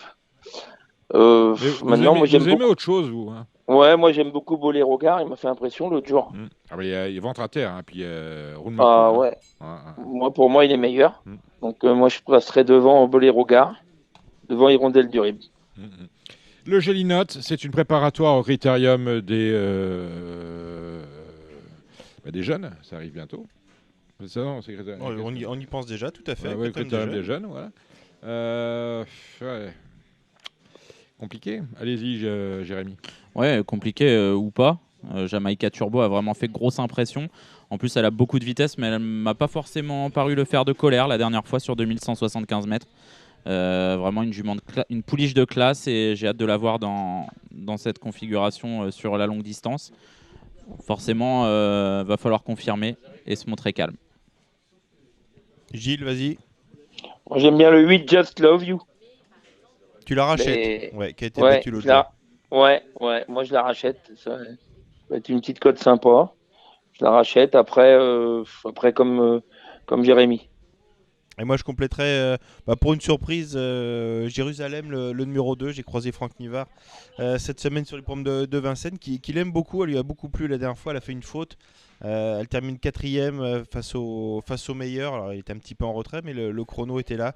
Et si elle reste sage, il m'a dit qu'elle peut largement rivaliser avec les meilleures pouliches de sa promotion. Donc, ce numéro 2, Jérusalem, même si elle a le désavantage d'être ferrée face à déjà des plaqués, hein, on plaque déjà les pouliches de 3 ans. Elle peut faire une belle cote à l'arrivée. La 6e, elle n'est pas facile, Jérémy. C'est des vieux tontons. C'est pas un grand lot. Il y en a qui vont sûrement tenter de tirer leur épingle de jeu. C'est vraiment une très belle course pour eux. Il y a beaucoup d'argent pour ces vieux tontons. C'est une très très belle occasion de briller. Une course pas facile à déchiffrer. Campion Mio qui vient du sud-ouest, avec certainement des ambitions. Il a le 6 à l'auto. J'aime bien Eton de Carcy, mais elle a tiré le 8. Un peu compliqué pour elle de briller dans ces conditions. Dream, son entourage est souvent très confiant. Il a un petit peu de mal à concrétiser, mais je trouve que le lot quand même est beaucoup moins fort que ce qu'il a affronté dernièrement. Et j'ai toujours ce coup de cœur pour le numéro 16, Elvis Devron, qui est un petit peu un abonnement, mais qui est bien sûr capable même de gagner dans ce genre d'épreuve s'il est décidé, s'il prend un départ correct. Ouais, le passage au trot monté peut peut-être l'avoir un peu pas déclenché. Je crois que c'était pas si mal en plus. Mais voilà, ça peut peut-être leur mettre d'équerre entre guillemets. Exactement. Les vieux tontons, de toute façon, il faut se raccrocher toujours à quelque chose. C'est un pic 5 qui peut être rémunérateur, parce qu'il peut y avoir des surprises. Et moi, je glisserais Cadet, le numéro 5, que je mentionne souvent, hein, ce cheval-là. Là, il a le bon numéro. C'est pas le meilleur des démarreurs, mais il est capable de très bien finir. Et je laisse le dernier mot pour cette course à Gilles. Ouais, mais moi, je suis comme Jérémy, je le connais bien, Elvis Devron. Son propriétaire est un ami, le cheval, je le connais bien. C'est un cheval qui est vraiment très, très particulier, mais qui a beaucoup de classe. Et je suis d'accord, il peut gagner, même avec ce numéro 16. La course montée va peut-être lui avoir fait du bien. Paul Ploquin s'en était bien servi. Donc ça peut être le truc marrant. Et puis j'aime bien le 8 Eton de Carcy. La 7e, le prix de Vic Fezensac, qui est un petit peu à l'image de cette réunion. Si on a 2-3 temps forts, on a des courses très très ouvertes à côté. Est-ce que le numéro 7, Fils d'Aufort, qui a souvent été malheureux, je crois qu'il est un peu compliqué, qui est souvent braqué, est-ce qu'il peut enfin trouver son jour, Jérémy? Ouais, c'est le cheval de la course. Après, on a vu dernièrement qu'il se collait sur une main pour finir. Il est pas simple. Et, il donne un peu de fil à retordre à ses différents partenaires qui, peut-être que le fait d'évoluer des ferrets des 4 pieds lui fait un petit peu de mal. Mais, et ses petites pistes, on le rappelle. C'est le cheval de la course. C'est pas un grand vireur en plus. J'aime bien Favori de Brick qui a été préparé pour cette course, le numéro 6. La dernière fois, j'ai interpellé Alain Unterreiner pour Canal Turf à l'entrée de piste et il m'a dit pas ce coup-ci, mais la prochaine ce sera très bien. Donc on va le suivre. Et puis les deux à Brivard, hein, Filio de Loup et Falco Sacha qui sont très confirmés sur ce parcours de vitesse. Gilles? Non, il a tout dit pour moi. Parfait, on passe à la 8e, le prix de Sully, une épreuve européenne au trot monté. Il n'y aura qu'un seul étranger, c'est Vaprio, l'Italien, qui sera monté par Nathalie Henry pour l'entraînement de Gocciadoro, qui ne brigue pas forcément Gocciadoro par Olwezeka qu'on a vu gagner un quintet. Jérémy, est-ce que tu penses que ce cheval-là, qui s'est bien comporté quand même ces derniers temps, est-ce qu'on peut le suivre au trot monté? Est-ce que tu penses qu'il a les allures pour ça? Ouais, il a les allures, il a le physique. Après, les Italiens au trot monté, on n'en voit pas beaucoup. Il va falloir vraiment regarder les échauffements. Les deux chevaux de la course, enfin les deux favoris seront à mon avis le 12 Dijard Vivier, le numéro 13 Dino Volo, les deux plus riches de l'épreuve. Moi j'ai un petit coup de cœur pour le numéro 6 Philo et Jarry, qui a énormément de vitesse, qui revient sous la selle après avoir bien couru à l'attelage. Je m'en méfie vraiment beaucoup. 2002 petite piste, ça peut être son sport si elle est bien carrée d'allure. Attention à elle. Faut pas trop tirer non plus parce qu'elle est très généreuse en général. Gilles? Moi, j'aime la forme Lévesque. Camille Lévesque, elle est en grande forme. Moi, j'aime beaucoup Géry de Banville. Thomas a mis un émoticône vert. Et puis, bien sûr, Désa du Vivier, qui s'est quand même rappelé à notre bon souvenir dimanche. Voilà, je ferai jumeler là, moi. Tu vas peut-être moins l'aimer dans 15 jours, Camille, Gilles. Il allait dire qu'il aimait les généreuses, Gilles. Non, c'est pas possible. Vous aimez les généreuses aussi, Gilles? Oui. Allez, on termine avec le prix de Clemcy qui va être soumis à votre sagacité parce qu'on a donc des pouliches de 4 ans, c'est déjà pas un lot facile et on a évidemment la notion de déferrage qui intervient pour la première fois. J'ai envie de dire que c'est pas la bouteille à l'encre, mais il va falloir être costaud pour resserrer les jeux. Illusion du Ruel qui était plaqué, qui sera cette fois des 4 avec Eric Raffin, a des arguments à la numéro 4 derrière l'autostart, mais derrière on peut tout mettre. Ouais, moi je suis plutôt attentiste dans ce genre d'épreuve. On peut ne pas la jouer. Ouais, voilà, c'est ça. C'est un petit peu. Je préfère les regarder. N'ayons pas peur de le début, dire des fois, hein, il y en a que ça transforme. pour mieux réinvestir dans les courses d'après. Bah là, c'est la 9e, donc c'est compliqué après. Mais pour le lendemain, on se garde pour le lendemain. Exactement. Moi, je suis plutôt attentiste. Je préfère les regarder, les I qui courent des ferrets pour la première fois. Sauf si j'ai une très grosse conviction. Et voilà, mais il y en a que ça transforme, il y en a que ça avantage pas forcément. D'autres qui ont couru plaqué et qui courent des ferrets qui sont pas forcément beaucoup plus compétitives. Voilà, je vais les regarder, moi, celle-ci. On passe à dimanche. Gilles, peut-être qu'il a gagné. Gilles peut sortir de la misère pour la dernière quand même. Il peut non, mais c'est compliqué. Il y a 3 émoticônes verts dans la course. Alors, on va faire coupler trio les 3 émoticônes verts. C'est le 3, il 4 Beaumont, le 4, Illusion du Ruel, et le 10, Île Déserte. Mais voilà, parce que c'est très compliqué ces courses-là avec des nouveaux déferrages comme ça, c'est dur. Bon, on va passer à dimanche avec le prix de Lille. Alors, c'est une belle course européenne. Hein. Alors, on va saluer dans cette réunion le retour de Mathieu Abrivard. Ce qu'il fait, c'est assez sensationnel parce que revenir aussi vite d'une fracture au tibia. On l'a aperçu la semaine dernière à Vincennes. Oui, marchait plutôt bien sans ses béquilles. Il est retourné à Bordeaux tout à fait. en Thalasso pour se remettre. Et là, il est au sulky de Baron des Doubs. Alors, je vais vous paraître un peu fou, mais pour moi, c'est quand même une première chance dans cette course-là. À titre personnel, je l'ai glissé dans une longue. Je l'ai pas oublié parce que l'hiver dernier, il marchait 10 et fractions sur ce parcours. Ouais. Il n'a pas de marge. Il faut vraiment qu'il prenne son temps en partant, qu'il choisisse de prendre le wagon de 3 dans la montée. Et puis après, on espère prendre une place. Il n'a peut-être pas de marge. Non, excusez-moi, en tête de ce prix de Lille, c'est l'hôpital de jour. Je veux dire, vous êtes sévère, Dominique. Ben non, à part Frick Duchesne, dans un Calécrone qui marche sur sa barbe, Cicero Noah. Les deux Bazirs quand même, non? Vous pouvez pas dire que Baron des Doubs va les lancer. Il est temps de prendre les cachets. On peut pas mettre Baron des Doubs devant Kalina et Fedo Seven, Dominique. Et pourquoi on pourrait pas? Vous Ouais, l'avez pas, écoutez, vous l'avez pas touché à 75 contre 1 le meeting. On joue comme on précédent. aime. Ben voilà. Non, après, voilà, Baron Daidou, il a 11 ans déjà, mais il est Bon, bien plus performant sur Je plus, vous ai plus dit. long. Voilà. Et contre que les vieux et il que a les pas Français. gagné 2100. Si, Oh, certainement. c'est le plus rapide sur le parcours, Il n'a Dominique. pas gagné 2100. Bien sûr. Il a gagné 2100, je vais vous dire, le 18 février 2021. À la surprise générale, à commencer par celle de Cyril Chenu, qui pensait que c'était un cheval, non pas veule, mais qui n'avait pas de mordant. Et Mathieu Abrivard a su trouver les bons boutons pour le réveiller. Voilà ce que je veux vous dire. Après, vous faites ce que vous voulez. Bon, allez, on y va avec vous, Jérémy. Et moi, je suis un peu plus sceptique concernant les chances de Baron Daidou. J'aime bien le numéro 9, Fedo 7, le 7, Kalina, le 3, l'As, Global Trustworthy, le 15, Gospel Pat, que j'aime beaucoup sur ce parcours de vitesse. Attention à lui. Pour une cote, ça peut être intéressant. Même à l'attelage. Le 3, Coley Crown, le 5, Dexter Château, et puis le numéro 12, Flore de Janeiro. Attention à elle. L'avant-dernière fois, c'était vraiment très, très bien. Kevin Baudon. Je suis très déçu, je pensais faire une invention avec Gospel Pat et Jérémy m'a coupé l'herbe sous le pied, mais ça, en même temps ça me ravit parce qu'on est d'accord. Et Gospel Pat l'autre jour, c'est pas si mal que ça dans le Prétendant de Beaune. Alors c'est sûr, il a fait le petit chemin C'est côté le plus corde. jeune de la course. C'est le seul 6 ans de la C'est le course. seul 6 ans de la course. Et il s'est bien comporté, c'est un Il est vrai cheval mieux de sur ce vitesse. parcours, ouais. Et comme Baron Daidou, faut pas faire le fort en partant, mais en prenant le wagon de 3, il peut venir gratter une 5e place ou 4e, même à très belle cote. J'aime bien pour une surprise Dexter Château, le numéro 5. Franck Nivard est assez confiant avec Frick Duchel, le numéro 2, c'est vraiment sa course de l'hiver. Et puis Chiffre Orlando, qu'on ne connaît pas encore sur l'hippodrome de Vincennes, il n'a jamais couru en France. Mais c'est la doublette Éric Bondo, Gabriele Germini, qu'on a vu à plusieurs reprises s'illustrer cet hiver. Là, c'est mes préférés dans cette épreuve. Avec le 8, Dear Friend, Johan Untersteiner, qui a une pouliche qui a beaucoup de classe. Et malgré ce numéro 8, elle doit finir dans le quintet, à coup sûr. Gilles, Fleur de Janeiro, Ouais. Blandin, pas bien rouge sur le site du trot. Bah, oui, s'il a mis rouge, c'est que. C'est que c'est pas bon. Ah, il a pas mis Il rouge. n'a pas mis rouge. Non, Il semblait que j'avais c'est vu un Frédia rouge Dupont passer. et Victor Ferme, les deux rouges. de la D'accord. course. Bon. T'as vu, je suis ça de près. Comme moi. Moi, j'aime beaucoup Fedo 7, bien sûr, qui a la drift du boss. For You Madrid, là, qui va apprécier ce parcours. Dexter Château, avec un bon parcours, parce que l'autre jour, quand il est venu, ce moment que ça a roulé à ce moment-là, c'est pas été une mission difficile pour lui. Donc, il a une chance quand même, Dexter Château. Le 3, Kyle Krohn, qui est très régulier.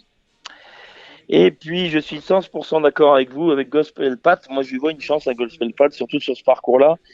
D'autant que je sais que il sera certainement plus trop orienté vers le trop monté, mais plutôt il va rester à l'attelage. Allez, on attaque la réunion avec la première. DF de 7 ans sur la distance de 2850 mètres. Il y a un recul. Après le numéro 8, ils sont 14 au départ. Jérémy. Ouais, c'est un lot difficile à déchiffrer. J'aime bien Fiesta du Belvert qui m'a beaucoup plu la dernière fois. Ferré. Ouais, Ferré, mais elle a déjà très bien fait Oui, Ferré. très bien. Je crois que la dernière fois, elle a gagné Ferré. Donc, c'est une très bonne jument et je pense qu'elle est capable de. Si elle en gagne une à Vincennes, ce sera celle-là. Gilles, on va aller chez vous, tiens. Ouais, moi c'est Fastiduluo qui vient de jouer de malchance. Donc je pense qu'elle va se racheter. Mathieu Abrivard, voilà, elle remonte dans le sulky et ça serait peut-être bien sa première victoire en 2022. Et je complète avec Flora Venezi, le numéro 10, qui court de manière un petit peu rapprochée, mais elle est sur la montante. Si c'est la vraie Flora Venezi et qu'elle a le bon parcours, je pense qu'elle peut mettre tout le monde d'accord. La deuxième, on a vu les garçons, on a les filles, maintenant 15 au départ. L'inverse.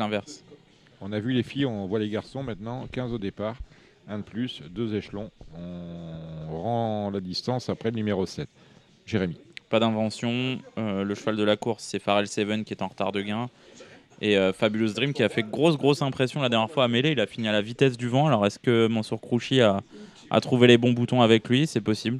En tout cas, apparemment, il les a trouvés.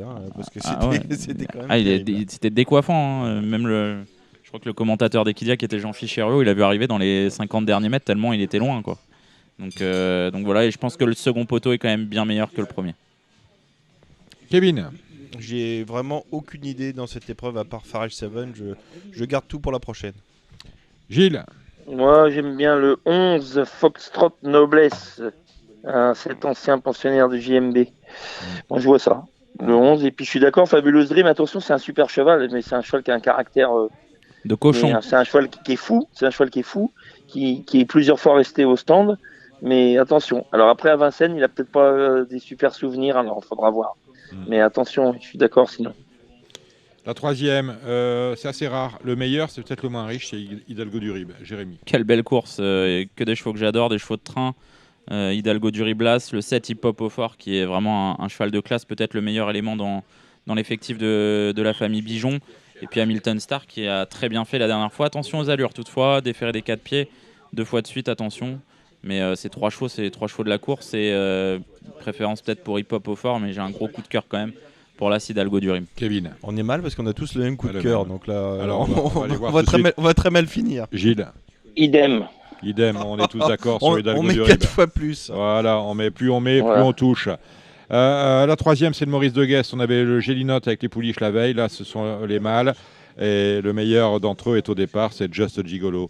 Jérémy. Pour moi, c'est pas forcément le meilleur d'entre eux, mais ça se défend. Si je tentais quelque chose, ce serait le 506 Jourdam 7, qui est la valeur montante dans cette génération. Et je trouve que chez les mâles, on n'a rien vu d'exceptionnel pour le moment, donc il est capable, à mon avis, de très bien faire. Kevin. Ouais, pour sortir des sentiers battus, j'aime bien le cheval de Julien Raffestin, Jasmin Mérité, qui avait fait un truc. 2700 mètres grande piste, ça sera un petit peu pour lui. Ce cheval-là, il n'a pas encore tout montré. C'est un fils de Gut Malswood. Moi, je trouve que c'est le coup marrant après Just Gigolo. Normalement, s'il confirme, il doit gagner. Mais j'aime bien ce cheval-là. Gilles. Bah, moi, comme Jérémy, Jordan 7, cheval très compliqué, mais certainement le meilleur du lot. Et puis, les deux à l'air derrière.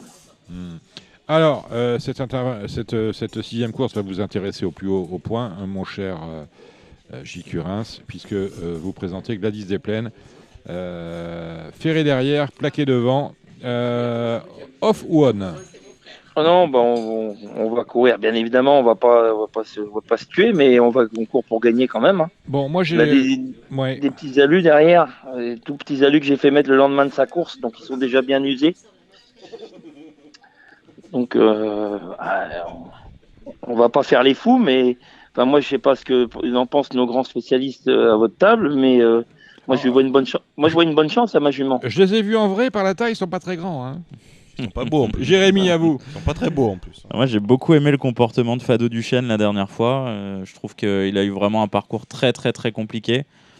Là, on va pouvoir peut-être plus prendre son temps sur 2008 et je le vois pas gagner le Cornulier. Du coup, je le vois bien gagner ce prix du Calvados.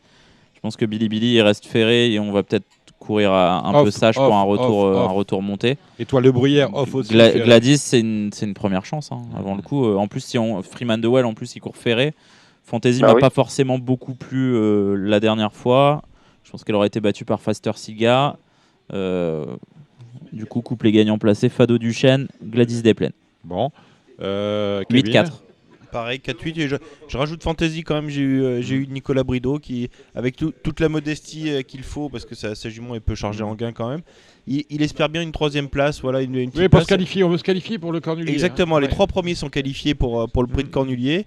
Et donc, avec son propriétaire, ils ont tenté de tenter l'aventure et de décrocher un ticket pour le prix de Cornulier. Donc, vu qu'il y a 2-3 impasses quand même dans cette course, pourquoi pas Fantasy, au moins elle a la forme et puis elle est déférée. Personne, bon, Gilles, c'est normal, personne ne me parle du gagnant de la course. Zaron Fass. Les débuts aux remontées sont magnifiques. Ouais, ils sont pas mauvais. À part Guillaume Martin, je lui vois pas beaucoup de points positifs. Ah ben, revoyez sa course de début. Allez, la 7e. On va aller revoir ça. Charles Tiercelin, groupe 2, T4 ans. Comme Lise Brice qui est venu travailler à Vincennes il y a peu de temps. Idéal Lignery qui a pas mal couru dans le critérium. Il était à la lutte pour la victoire. La jument danoise de Jean-Michel Bazir, s'il la présente, c'est qu'il a vraiment vu quelque chose de très très bien. Comment ça s'appelle? Ducks to Down Boogie. Ducks to Down Boogie. C'est magnifique. Et j'aime bien Idy Laville numéro 9, qui elle était peut-être un peu sur ses fins dans le critérium, mais elle avait fait beaucoup d'efforts. Pourquoi pas pour une surprise. Après, les Italiens, Chucky Rock, qui est déféré des 4 pieds. Je pense qu'on attendait ça pour revenir en France. Et Colmise de Brise, c'est un petit peu le cheval de la course, je pense. C'est quand même la course que Philippe Allaire a préparée depuis plusieurs mois avec lui. Il y a un Z5, il y a 13 partants, vous avez tous cité. À vous, Kevin. Est-ce que Charmant Zach, le numéro 3, a été cité? Non, c'est vrai que j'ai pas entendu ça. Eh ben, je le rajoute. Voilà, c'est mon C'est vrai très rare que Marcos C'est Morgan. mon vrai coup de cœur. Alors, ce cheval, il sera peut-être pas à 100%. C'est très rare que Marcos Morgan fasse driver. Généralement, il est bien driver ses chevaux. Mais à ce cheval-là, alors je l'ai Et vu là, c'est engager Mathieu Abrivard. Marcos Morgan. J'avais entendu des bruits comme quoi il avait été vendu et qu'il partait chez Gocciadoro. Finalement, ça s'est pas fait. Il est resté chez Marcos Morgan et c'est tant mieux parce que c'est quelqu'un qu'on apprécie beaucoup en France. Et ce cheval-là, pour moi, c'est peut-être le meilleur italien. Et il a croisé le fer avec Call Me the Breeze. Alors même s'il n'est pas à 100%, je suis très très impatient. Il a de voir couru son- deux son fois à comportement. Vincennes. Il a couru 2 fois à Vincennes. Il a été battu par Impressionniste, deuxième, Isoar Vedake. et Ezuard Vedake, deuxième. Mais c'est vraiment un super cheval. Après 2100, il sera peut-être un peu pris de vitesse par certains. Mais s'il revient pour le groupe 1 le jour du prix d'Amérique, je pense que c'est le programme établi, il sera très très dangereux ce jour-là. Mais je le suis d'ores et déjà dimanche et c'est mon vrai coup de cœur. Et pour une belle cote, Oui. Infant Périne, le numéro 5, Oui, qui est un petit cheval brave, qui fait toutes ses courses. Et qui va sûrement accrocher une place à Bellecote. Et c'est vrai qu'il est logique de prendre la ligne du critérium des 3 ans dans cette épreuve. Gilles? Moi, je suis exactement comme Kevin. Moi, je vois Charmant Zach gros, comme une baraque, même ferrée. Je connais bien Marcos Morgan. J'ai souvent eu l'occasion de discuter avec lui de ce cheval-là. J'aime bien ce Il a garçon-là. Hein. Il estime énormément ce cheval-là. On en avait déjà parlé sur Radio Balance. Donc ça, oui, moi, je vois ça. C'est le cheval de la course avec Call Me the Breeze. La 8e avant-dernière. 9 au départ, des juments de 5 ans. Ouais, c'est pas très inspirant. Une grande Non, course. non, Les deux séchés peut-être et Lena Girl qui n'a pas été Les deux chanceuse la séchés, dernière donc fois. on a le 7 Helvetica et le 5 High Propulsion. Exactement. Bon. Ouais, je suis sur les Kevin, mêmes aussi. Les mêmes. Gilles? Ouais, la Dreux, le 9, et Lena Girl. Il y en a 2. Hein. Il y a aussi Aisha Girl. Ouais, en haut. moi le Elena 9. et Aisha. Celle que mène l'ancêtre. Le patriarche. Le patriarche. Moi, je préfère Aïcha, de toute façon. Aïcha, c'est ma religion. La 9e, 14 partantes. Partant. Ouais, Et partant avec des I, encore une fois, déféré des 4 pieds pour la première fois. Difficile d'y voir clair. Moi, j'ai un coup de cœur pour le 6 Hiatus Danica, mais un ferré contre les déférés. Compliqué. C'est très très compliqué, donc je vais m'abstenir. Peut-être le report des Dreux, Impérial Mabon, Gilles. C'est ce que j'allais dire, moi. Impérial Mabon, qui possède. Il a des belles lignes, ce cheval-là.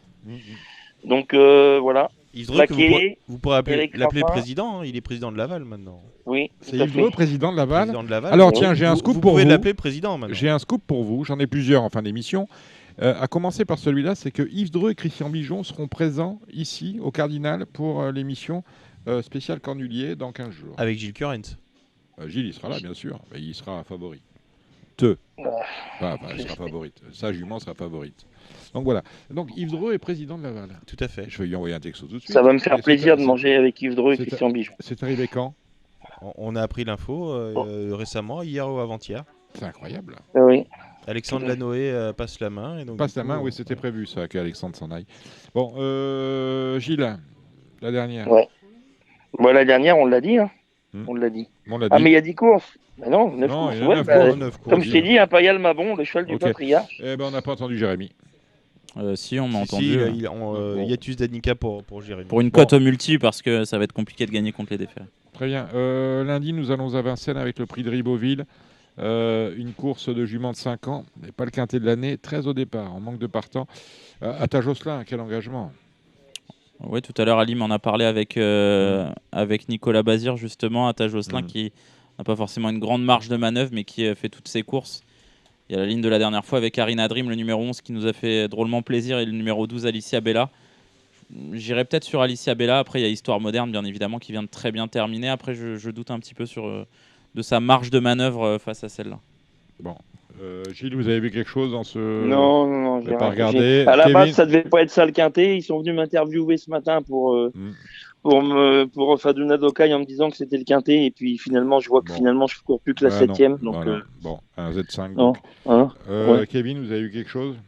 Non, rien de. C'est pas les courses de femelles de 5 ans sont très dures. Après, Arina Dream peut confirmer. On a un petit peu les mêmes avec Alicia Bella le 12. Mais la jument de la course, c'est Histoire Moderne, le numéro 6. Si elle est pas loin, elle va les croiser. Après, c'est Jean-Philippe Dubois qui choisit. Que voulez-vous, Dominique, pour avoir Oui. eu donc Jean-Michel, je suis absolument d'accord avec Jérémy. Je crois qu'il faut faire confiance aux 3 plus riches du lot de cette épreuve. 11, 12, 13. Et, Arina Dream, Alicia Bella, Talassa. Voilà, et faire attention. Alors, je ne sais pas si c'est une phobie de Jean-Michel Bazir, mais il se méfie des pensionnaires de Beyond Group. Non, parce qu'il a Harmonie Méritée sur une belle performance.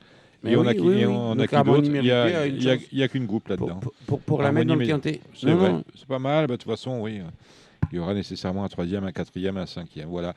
J'avais dit que j'avais d'autres scoops. On vient d'apprendre que, on le sait depuis quelques jours, l'expo Étalon est annulée à Vincennes, malheureusement à cause de la crise sanitaire, qui n'en a pas fini de durer. Tout le monde est malade. Il y a des queues aux pharmacies, c'est extraordinaire.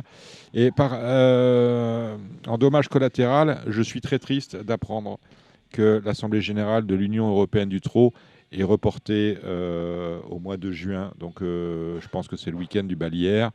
Il y a 2 infos dans ce que je viens de vous dire. L'Assemblée générale est reportée et l'UET existe toujours. Si vous aviez perdu le fil, je ne sais pas trop à quoi sert cette coquille vide. Mais bon, c'est comme ça. Qui veut dire des choses? Alim. On a appris la disparition de Jean-Pierre Lecourt. Une petite pensée pour Jean-Pierre Lecourt. Alors, il fallait arriver à l'heure. On a commencé par ça. On lui dédie cette émission. Voilà, on le redit. Voilà, pour quelqu'un on dédie à sa famille et ses proches cette qui va nous émission. manquer. Voilà. Et tu voulais dire, Alim? Non, mais c'est par rapport à Jean-Pierre Lecourt, parce qu'en fait... C'est incroyable. Non, mais écoute, vous étiez là, et vous faites pas attention quand je parle. J'ai commencé par ça. Dominique, la première information que je vous donne... Ça vous écoute plus. Alors, non, on m'écoute plus. Dominique, je suis devenu inaudible. Dominique, on va vous calmer. Oui. C'est parce que Radio Balance, si j'y participe, c'est parce que ça parle à tout le monde. Aux turfistes. Et Jean-Pierre Lecourt n'a jamais eu de chevaux de premier plan, mais... Mais il a eu des bons chevaux quand même. On se souvient de très bons chevaux. De Kea. Non, de très bons chevaux, mais pas de premier plan. Non. Ici, ce n'est pas l'élitisme, c'est le micro ouvert à tout le monde. Exactement. Celui qui a des choses à dire, il peut nous appeler. Voilà. Il parle, et donc, je voulais rajouter que Jean-Pierre Lecourt nous a quittés. Et merci à monsieur Jean-François Meyer pour m'avoir informé très tôt ce matin. Bon, écoutez, voilà, salut, tiens, Jean-François qui viendra faire un tour un jour. Il a promis dans Radio. Oui, il est invité permanent, il le sait. Bon, on remercie nos invités, Nicolas Bazir, on remercie Stefano Ricci, l'avocat italien d'Andrea Marcialis. On remercie tous ceux qui ont permis de participer à cette émission, à commencer par Alim Bouakas du Parisien aujourd'hui en France. Gilles Curins, vous étiez là avec nous au téléphone exceptionnellement. Soignez-vous, Gilles, soyez en forme pour le Calvados dimanche. On sera revenu. Salut Gilles.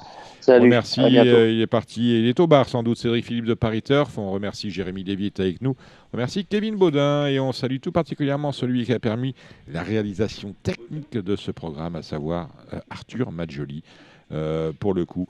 On se retrouve la semaine prochaine pour une nouvelle émission avec en point d'orgue de ce prochain programme, le Prix de Belgique, la dernière des 4 B, autrement dit la qualif 6 des Prix d'Amérique Récise The Turf.